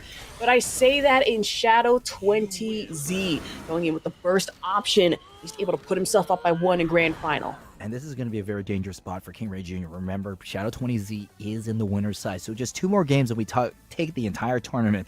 Meanwhile, I hate to do this again because we have to really tell the story. KingReyJr. has to win 3 times before Shadow 20Z wins 3 times and has to win 3 times again to take the whole thing. Oh, not gonna lie, I'm having to commentate Street Fighter 6 in a few days. Do you know how many times I'm gonna have to explain that because it's our first year of collegiate Street Fighter? Just tell them about Hadoukens. And whenever somebody is losing, it's usually because they're not checking air jumping attacks. Exactly. Just drive rush. It's that simple. Dominican mind games, I say from cross screen, as I have no idea what I am doing here. But I imagine for KingReyJr. not just wanted to get crapped on, but right in the tarantula stance, Shadow 20Z pops out with the claw. Excuse me. I won already. You know, being on the Unk side, I'm just saying, you know, that front flip, I feel pretty good landing that at 38. Okay. 38. Yes, I'm 38. I just said Jesus. I'm double KingReyJr.'s age. You think I know math as a Tekken commentator? Good point. Exactly. We'll say, though, if my math is correct, though, able to try and get the ground game off the low launch, but instead, Shadow 20Z. Instead, with a grab at that, down for action. Even eating that low, Shadow 20Z continues the press. KingReyJr. went for the easy kill, but gets tech for his troubles, and still is going to be in trouble right now, up against the wall. Shadow 20Z gonna make that Gray become full, and still has a lot more resources to spend. God, and even guaranteed the wall stun out of stance in the first place, just back to back. Wall strike downward, and Shadow 20Z, even with a backstep flip, with the mid hit, that's a good check, and already 1 more away from just putting up by 2-0 here. Yes, that was an amazing check from Shadow 20Z. That mid check can just take any option that KingReyJr. had in terms of stepping off the table. Holy cow, easy 99 damage. Say possible comeback from KingReyJr. here, as we do like to see that clutch ray factor. But as I say that, Shadow would still have the install on board readily available, going for the heat engage instead. Jab, check, pressure, trade for trade, blow for blow, word for word, bar for bar in this situation. Heat for heat as we go for one more engage here. Try the stance, cans don't launch properly. Okay, Shadow20Z manages to still claim the life lead, even though eating that big combo. Excellent block from KingReyJr. And the whip button, KingReyJr. cannot get a full big punish off of that. And Shadow20Z playing a little bit slow. We have 13 seconds left on the clock. KingReyJr. is forced to engage. Forced to engage, able to get the ground game into the launch. Mix up back up against the wall. Has to stop the timer for the range art. We have to play our favorite game here. Will it kill? Oh, you put money on the last one. I'm going to say this will kill from KingReyJr. God dang it! That's right, baby. If it's one thing I know, it's gambling, especially more so from KingReyJr. Wait a minute. You're saying you're better at gambling than the Asian in the call? Well, yes. Controversially enough. You are going to be canceled today, my friend. Wow, for what purpose? For what purpose? Doubting my gambling cred? You know what? And I would do it again. And I imagine for Shadow20Z would absolutely go for the launch one more time. Look, all now, I'm saying 2-0 is here in our grand final. I need the gambling Asian buffs, which is a shot of Hennessy and a mahjong table. Let's go. Don't forget the cigarette. Don't forget the stray cigarette somewhere. Oh yeah, I forgot. Oh, and I need to squat too. I need to squat really low. Yeah, premium menthol cigarettes. You have to remember that. I hate that I know the exact stereotype too. Oh goodness. Excellent low for Shadow20Z. Shadow20Z though, 2 games over KingReyJr. This could be one of the faster final rounds, grand finals we've seen at Breakout. I mean, not gonna lie, KingReyJr. has such a ways to go here, and Shadow20Z is only 2 away from taking the entire thing. It is getting scary, even more so. That back reaction. Not to mention, Zafina is a very underutilized character compared to like your Jins and your Dragunovs. I know KingReyJr. is familiar with this matchup, but I'm pretty sure Shadow20Z is a lot more familiar with the Asuka matchup. I mean, true, when you play a specialist character against everybody else, you know the matchup's a little too well. But then when you play a character such as Asuka, underutilized in tournament, and sometimes you really just lab against characters that you know very little of, it can get scary, especially since you don't run into them unless at the higher levels. But KingReyJr. might have heard us, said, I take that personally, and back up against the wall. Round charge goes for the unblockable. That's going to be enough, at least tie him 1-1 in the rounds. For the second time, that was the second time KingReyJr. went for an unblockable, and Shadow20Z guessed wrong. Looks like there's another person failing their gambling check. I mean, let's go gambling, hit the aw dang it 3 times, and maybe strike gold on the last one. I know me, I won about $300 on gambling this weekend, and it's all gone because I spent it on a tattoo. But that is totally fine. Oh, you did? You got here. ink? Well, yes, I have a 888 tattoo, meaning balance. If you're Shadow20Z looking a little, I wouldn't say balanced here, maybe possibly unbalanced, depending on who you ask, with the Zafina, and already just charging clear cross floor. Yeah, no yin and yang needs to apply, but here we go. KingReyJr. wanted the yin, but it was Shadow20Z who got the win. Uh-oh. Real dangerous here. Shadow20Z 1 away from taking this entire thing. KingReyJr. though, guaranteed cans back up against the wall, has to pressure that inner strength you love to see. And Shadow20Z pushing back, but KingReyJr. making sure Shadow20Z stays close to the wall. We're now back to neutral. Side wall is not going to be a big factor now. Not just yet, but in stance, cans just trying to relieve the pressure. Break Shadow20Z just out of it in the first place, but that hatchets instead. Yeah, also that punch Tsubaki. Yeah, the punch Tsubaki from KingReyJr. And we still have heat. We can just tap the low, and KingReyJr. now 2 rounds in. This is it. Tournament point, survival point. I keep saying a lot, but this situation keeps happening over and over again.